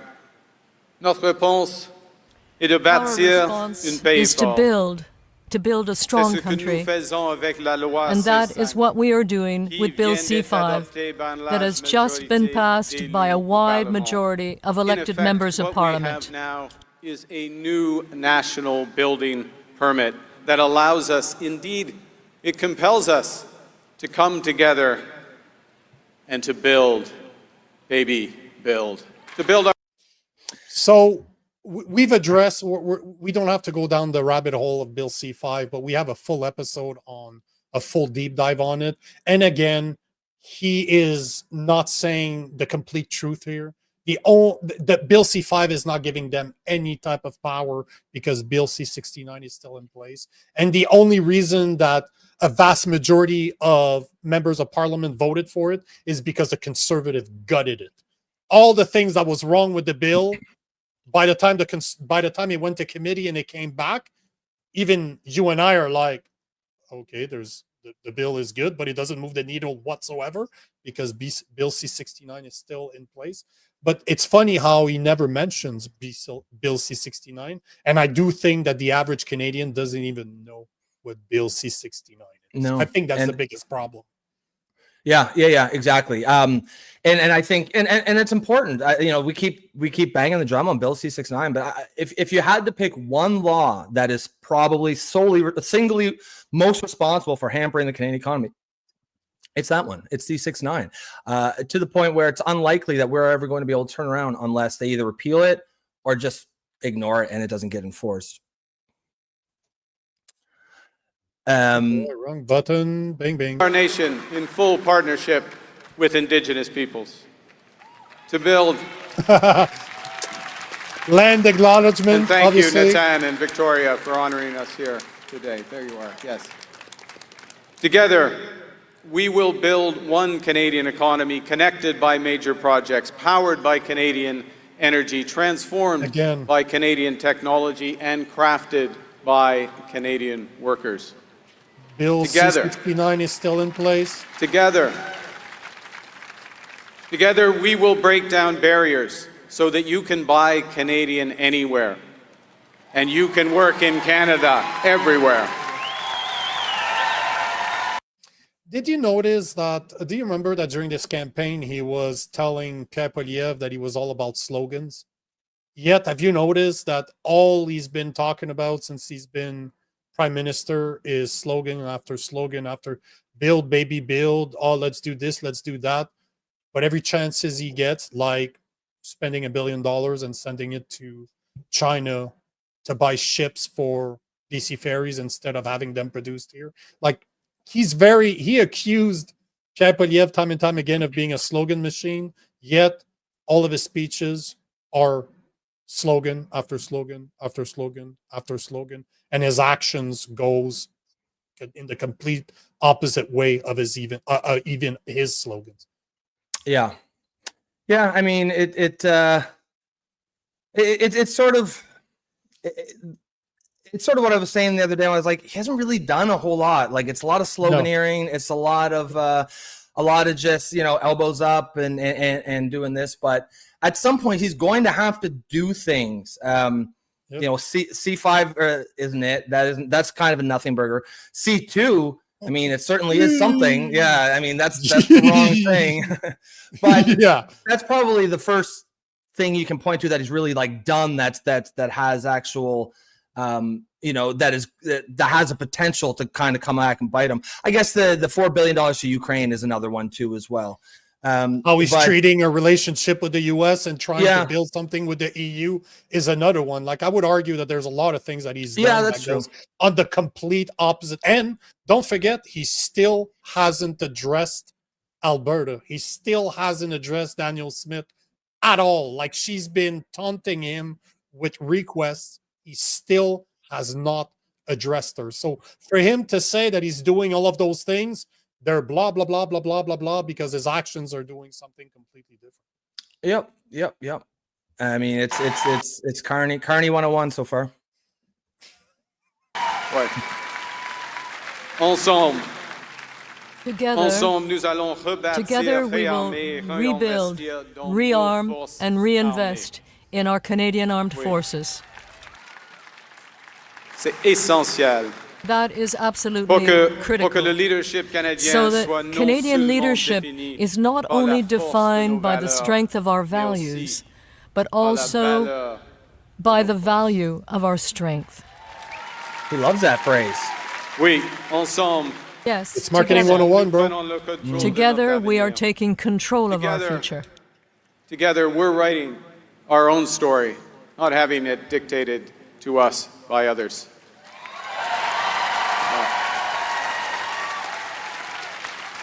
And Stephen, I like your idea. We have the fusion of Deadpool and Dune. We get Rain City Ryan into 007. This is Canada. Nothing could be better. Your Royal Highness. What the Swing fuck and a does miss. what Swing and a the miss. Fuck? He's like, trying to be funny. What does 007 have anything to do with Canada? That's fucking British. That is a British agent. Like, what the fuck does that have to do with Canada? Yeah. I mean, he's trying to be funny. It didn't work. But he's not a funny guy. Missed it on that one.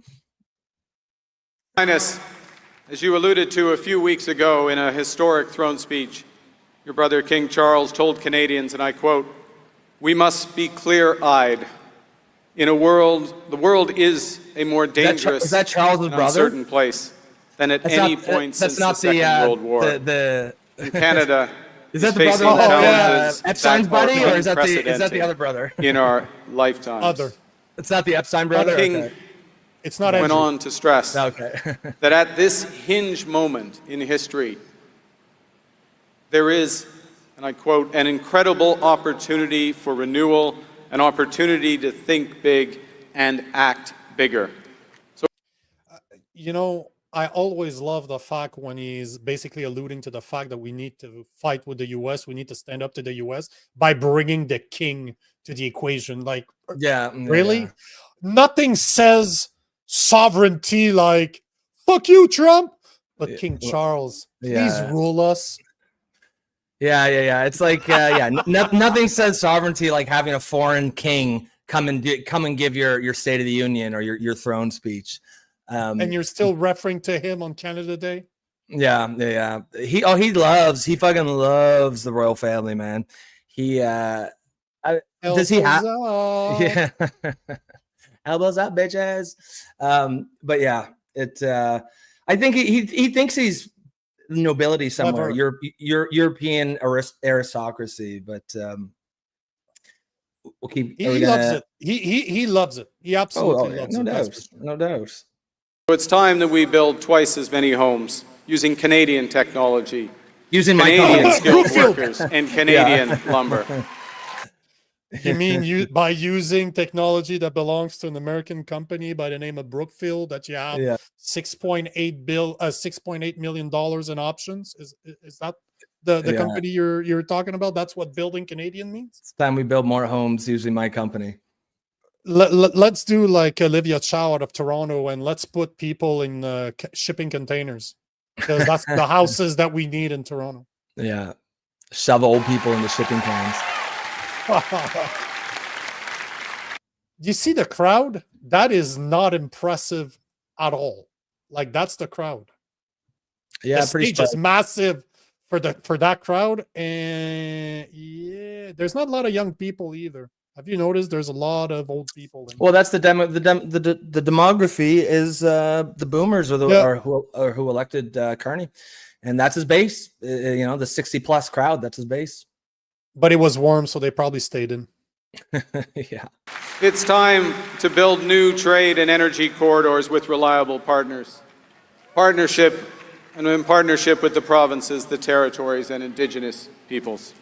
And it is time to make Canada an energy superpower in green and conventional energy. It's time to make our companies more competitive while we're fighting climate change. Oh, you had to find a place to put in climate change. You got to throw it in there.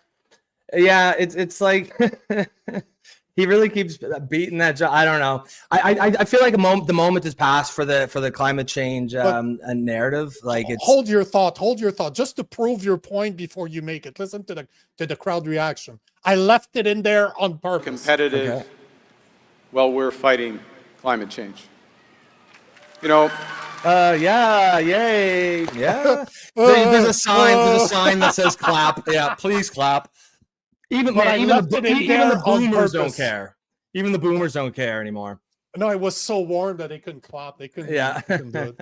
But I left it in there on purpose just to you kind of prove the point, right? Like, did he just say climate change? And you don't even know if they're clapping for the energy comment that he made or the climate change comment that he made. You don't even know.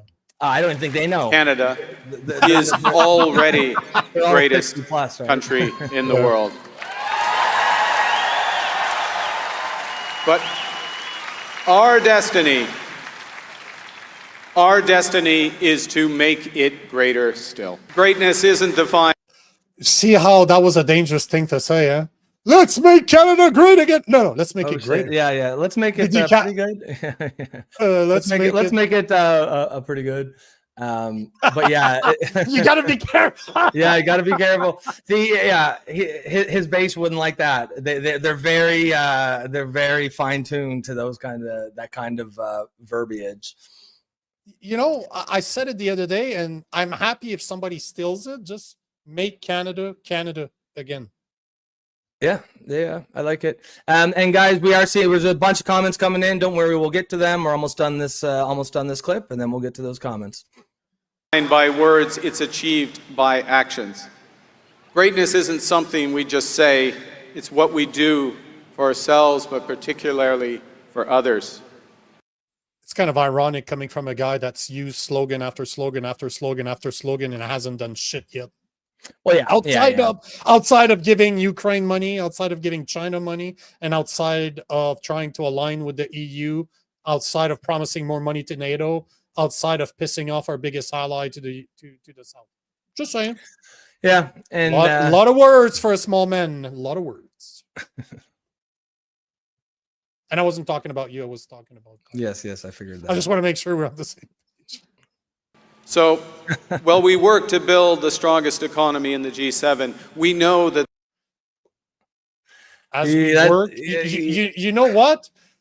He can work to become the strongest, but we are definitely the weakest. I mean, look. Yeah, I mean, we got nowhere to go but up, I guess. If that's if you want to be optimistic about it, but like, fuck the G7. Remember, we showed it, not the graph we normally show, but there was a different graph during the election where it had every country in the world and their GDP growth of the last 10 years, and Canada had 1%. 1% GDP growth over 10 fucking years. Not 1% a year, which would be pretty shitty. 1%.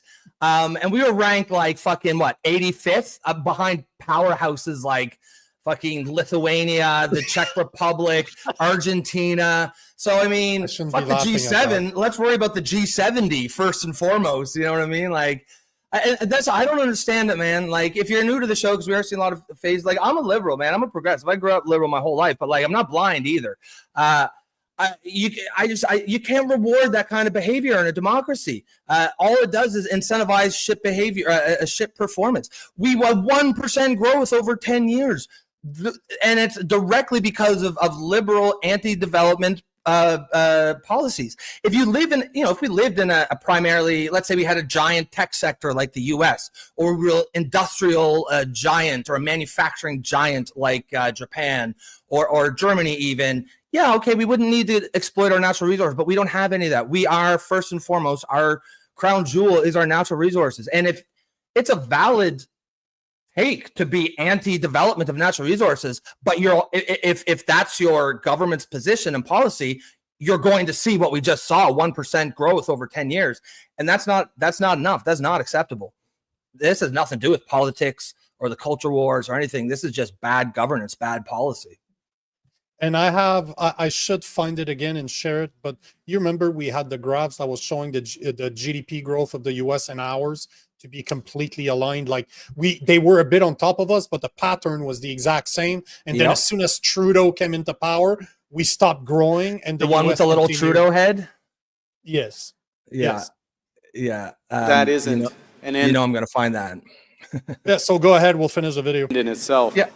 But it's the way, it's the means through which all Canadians can live in security, in dignity, and in harmony. Too many.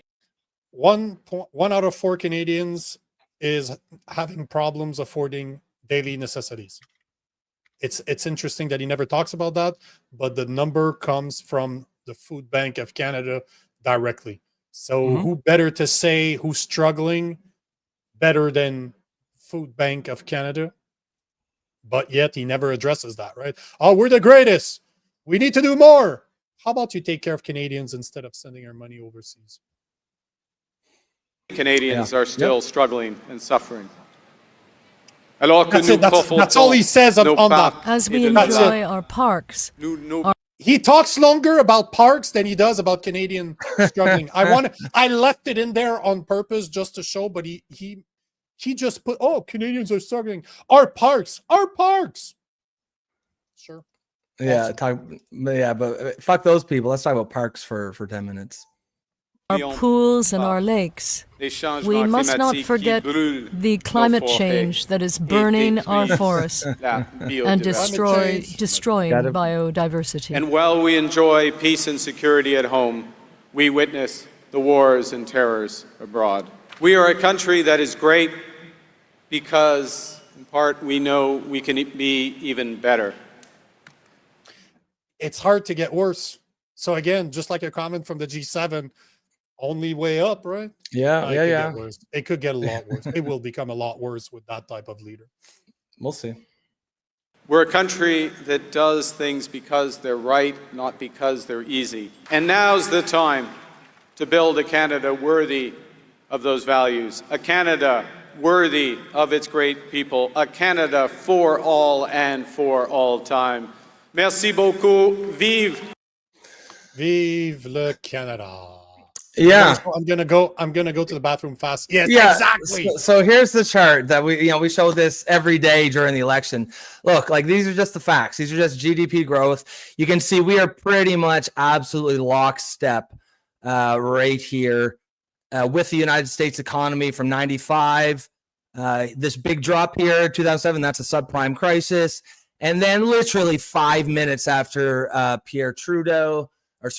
Justin Trudeau comes in power, our economy decouples with the United States. And by the time Trudeau left, it was literally, you could put a ruler there and it's basically in the same space. 1% over 10 years. that's the legacy of 10 years of liberal governance. And look, if you watch the show here, you know, I'm a liberal, Nico's a conservative.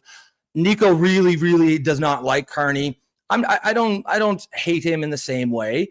I thought in some ways, you know, he could have been the right person for the job at another time, but not this time, not after 10 years of utter fucking economic stagnation as a direct result of liberal policies.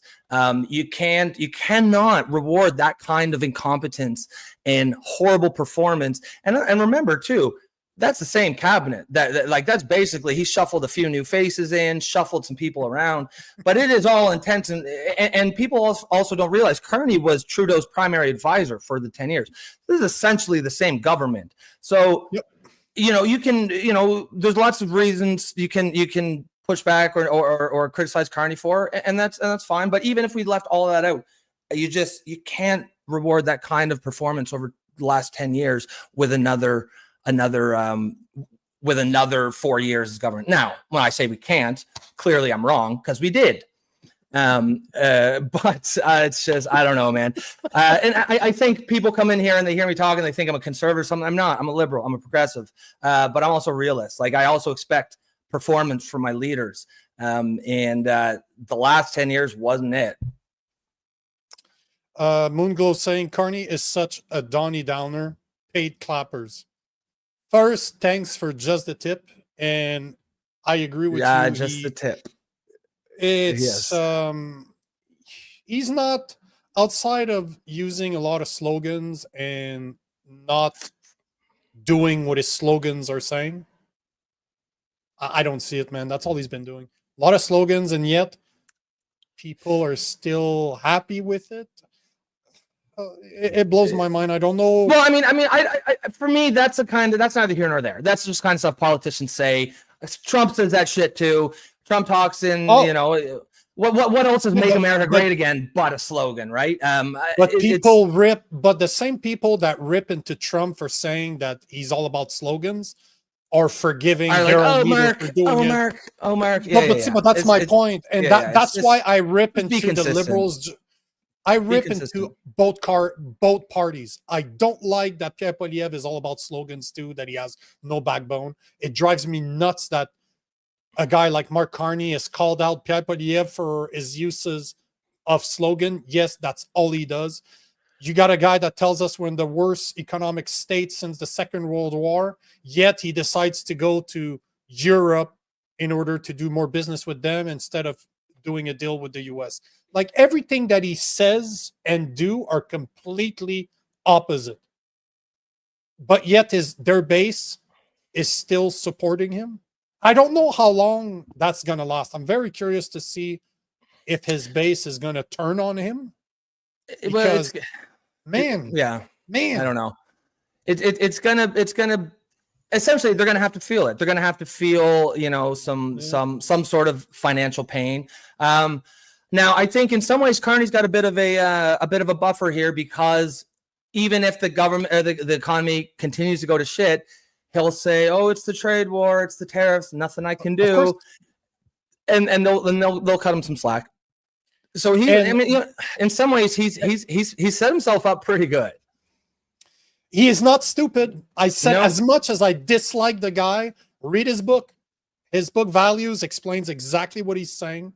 What he's doing right now makes 100% sense, because it's exactly aligned with what he says in his book.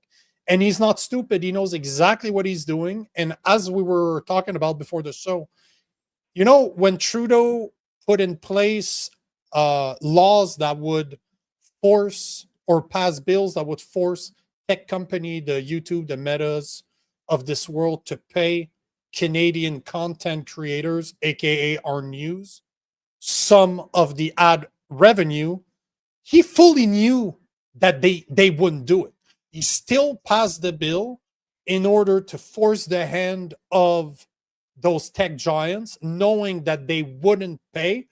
Now we have our content are blocked, and Trudeau, all he did is like, "Oh, you know what? I tried to fight for you guys." All he did is have our own media censored outside of Canada and media from other countries is censored in Canada. I don't know if you guys know that, but I spend half my time in the US, and I follow some people in the US that I can't access their content on Instagram in Canada because the federal government blocks it.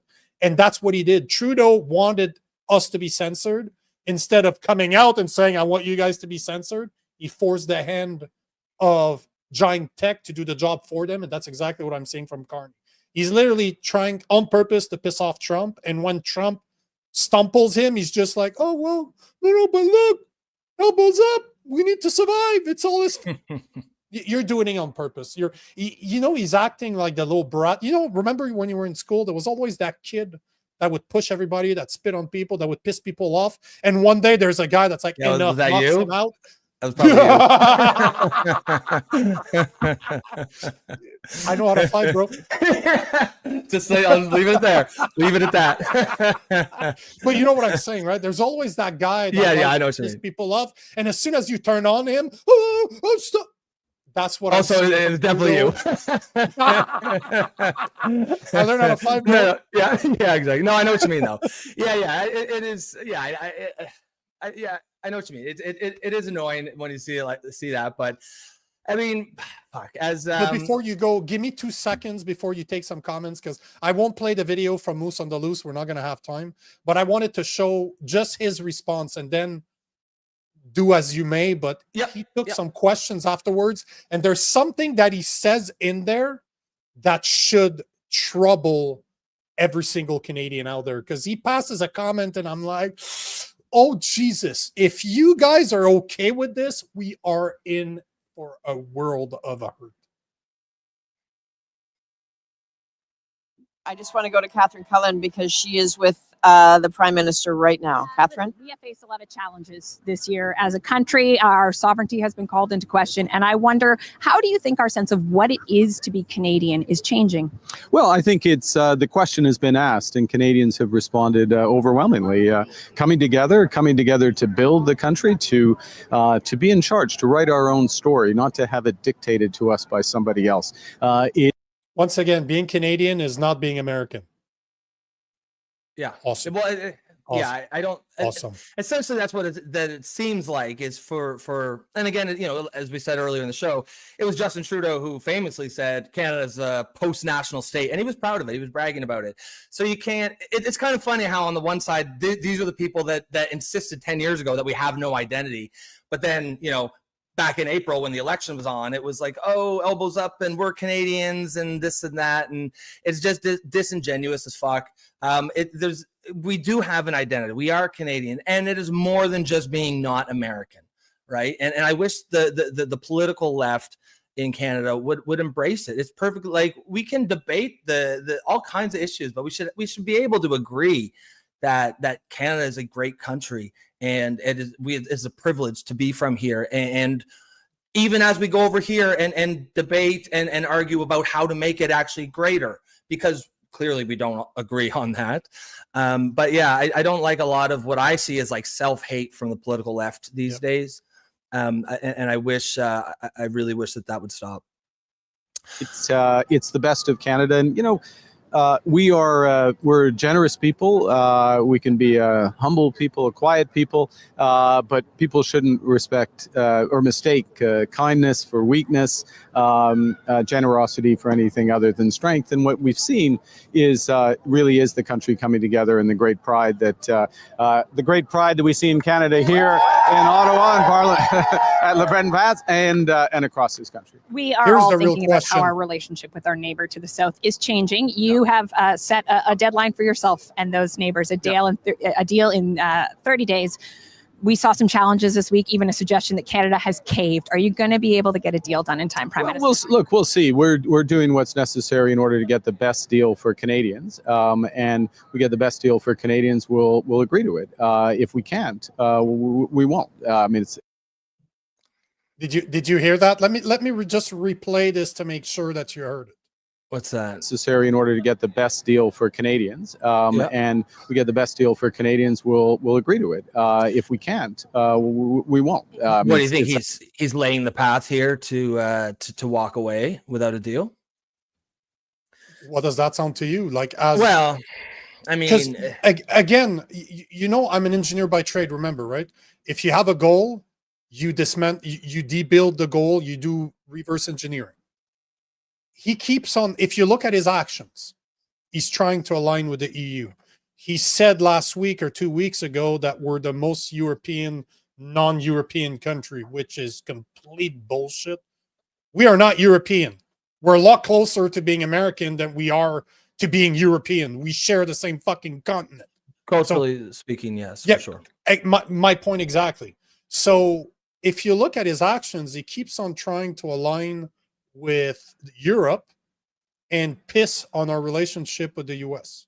And now he's saying that he basically alluding to the fact that he's ready to walk away.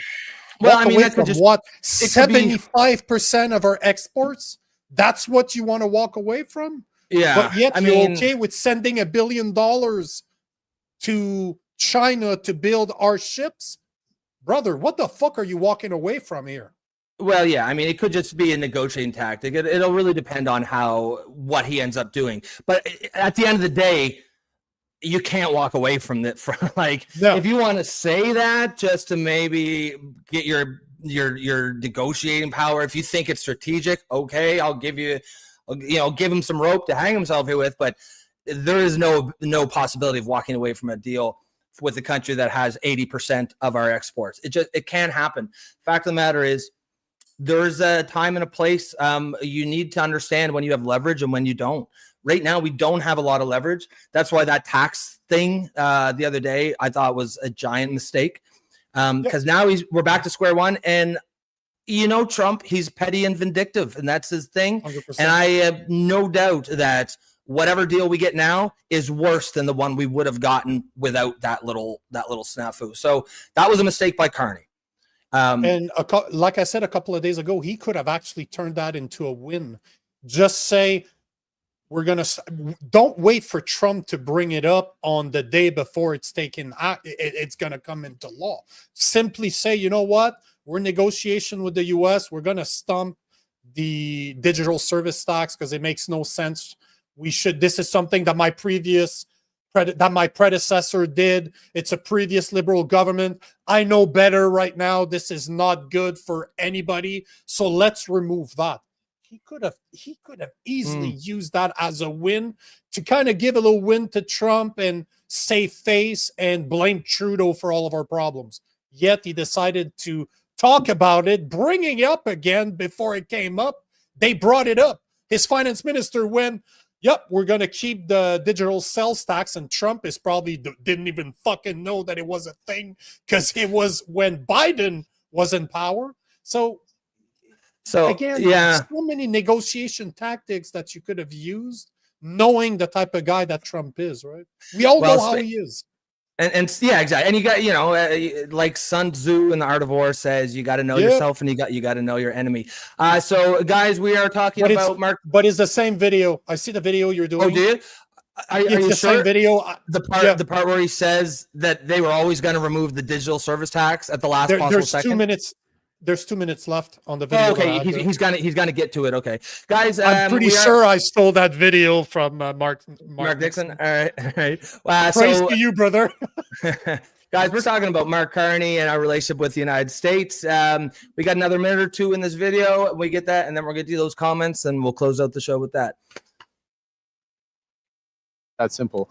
We are making progress as a whole, and look, what we did this week is something that I think we were going to do anyways in the end for the deal. But the other elements are coming together, need to fully come together. We'll work hard. Maybe not this afternoon, to be honest. We're not going to work. I'll be honest. Can I take the afternoon off after my? No, I don't get to decide. Not a great. Well, the Canadians get to decide. I'm working for all Canadians, so brother, we're in an economy crisis, the worst that we've been in since World War II, and you're going to take a break, and those are your words. Be consistent. Like, you can tell us that we're in a crisis all you want. Your action says something completely fucking different. Well, the amount of time they spent in Parliament certainly doesn't certainly doesn't support the argument that we're. I mean, what have they been? They've been 21 like 21 days. 21 days so far. That's it, and they're on they had extended 21 break. days 21 days since December 17th. That's wild, man. Yeah, that's not crisis. That's not a crisis. I was going to celebrate Canada Day.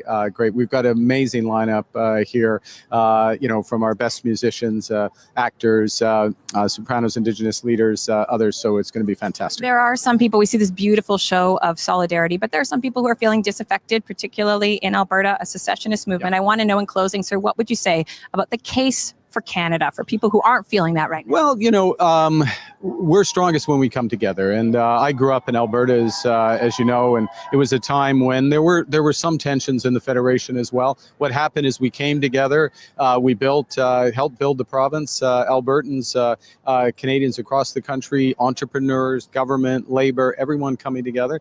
And Alberta is a great province, and this is an even greater country. The same's going to happen again. And that's the commitment of my government, but really it's the commitment. I'm just reflecting how Canadians feel from coast to coast to coast. Happy Canada. Yet he has still not addressed Danielle Smith from a month ago that she made one of the most brilliant speech we've ever seen. I mean, he has not touched that one with a 10-foot pole, but we'll do what's right. Okay, sure. Yeah. Yeah. I mean,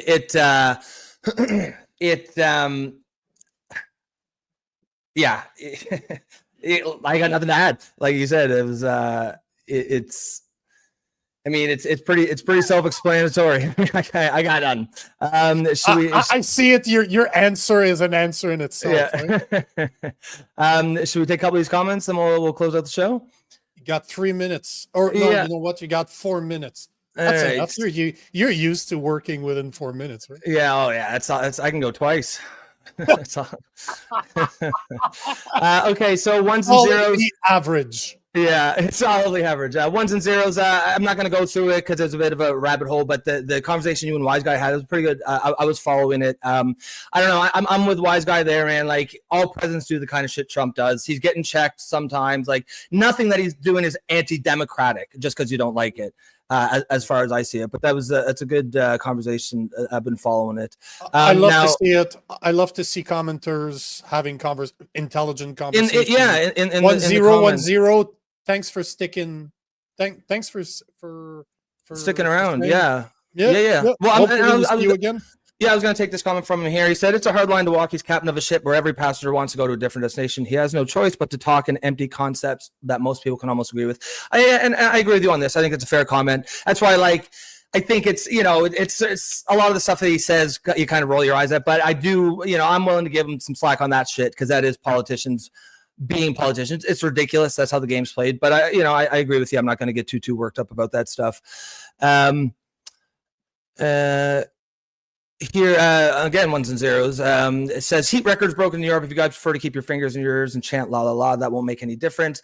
I don't, me and Nico, we don't, we diverge a little bit in how we feel about climate change. I think that it is happening, and I think human beings are responsible for it.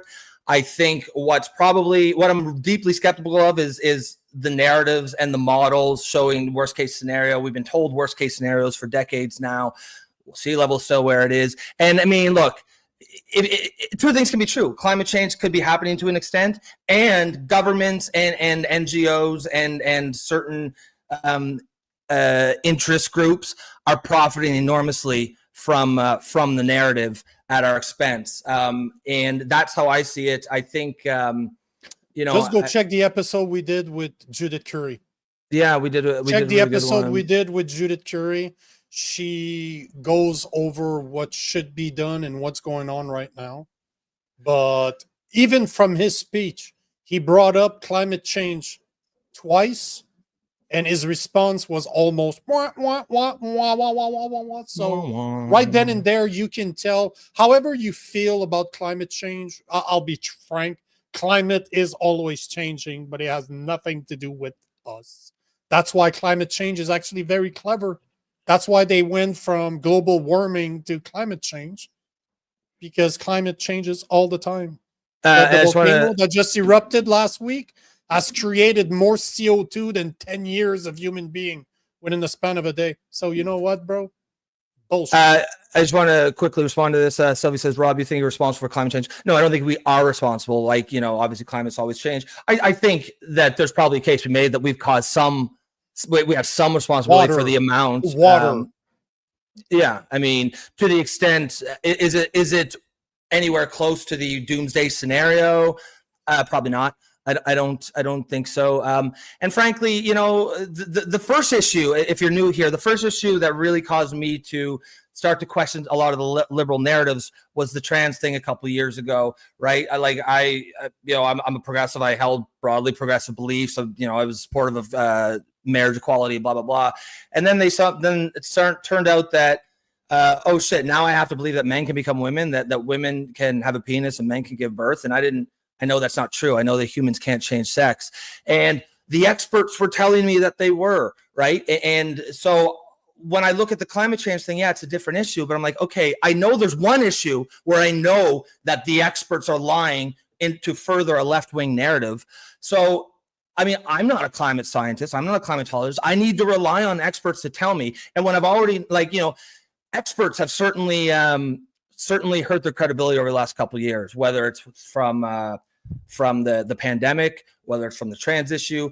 And so now when you're saying, oh no, but this time we're really actually telling you the truth, it's a little hard, that's where my skepticism on it comes from. And then I see, clearly moneyed interests making a lot of, there's a lot of corruption baked into the climate change narrative.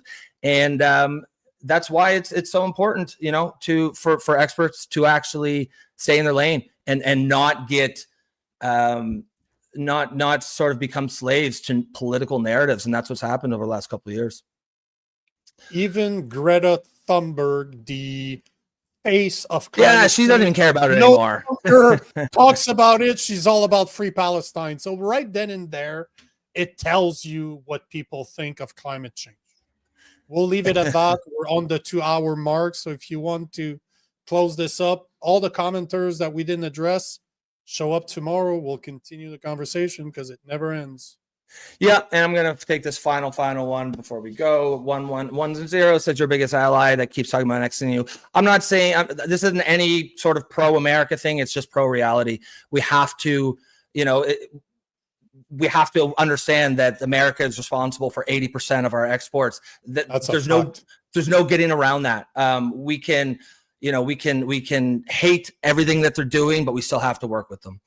Guys, we're going to end it there on a show. Lots of new faces, ones and zeros, especially. I'm really glad that you stuck around. Hopefully you come back. The show, hopefully you've seen a little bit about what we try to do a little differently here. And, as far as, we haven't gotten to all the comments, but I've been following them. I'm seeing them. As far as I'm concerned, you fit in right here just as much as anybody else. We love to have quality disagreements, man. And this, we can disagree on things and do it respectfully. We can find common ground on some things. I mean, clearly you're on the left. Me and you are going to agree on a lot of things. But for anyone who we didn't get the comments to, sorry for that, guys. But the good news is there's always tomorrow's show. We are back here live, noon Eastern, every day, Monday to Friday. If you have been watching today and you think that this is a show that you want to be a part of, you want to help support us, first and foremost, please remember to like and share the stream on YouTube.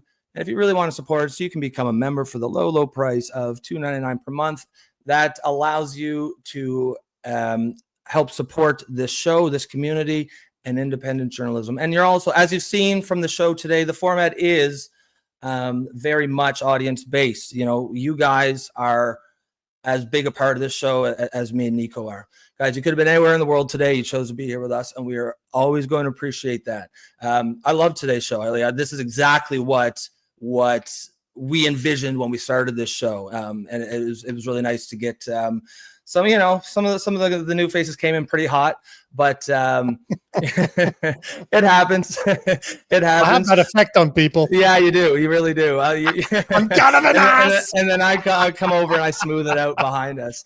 But ones and zeros, hopefully we see you again, because we certainly don't agree on everything, but we do appreciate your commentary. All of our regulars, we love you guys. Anyone who we didn't get to your comments, sorry about that, but we will get them tomorrow, and we will check you tomorrow. Be safe.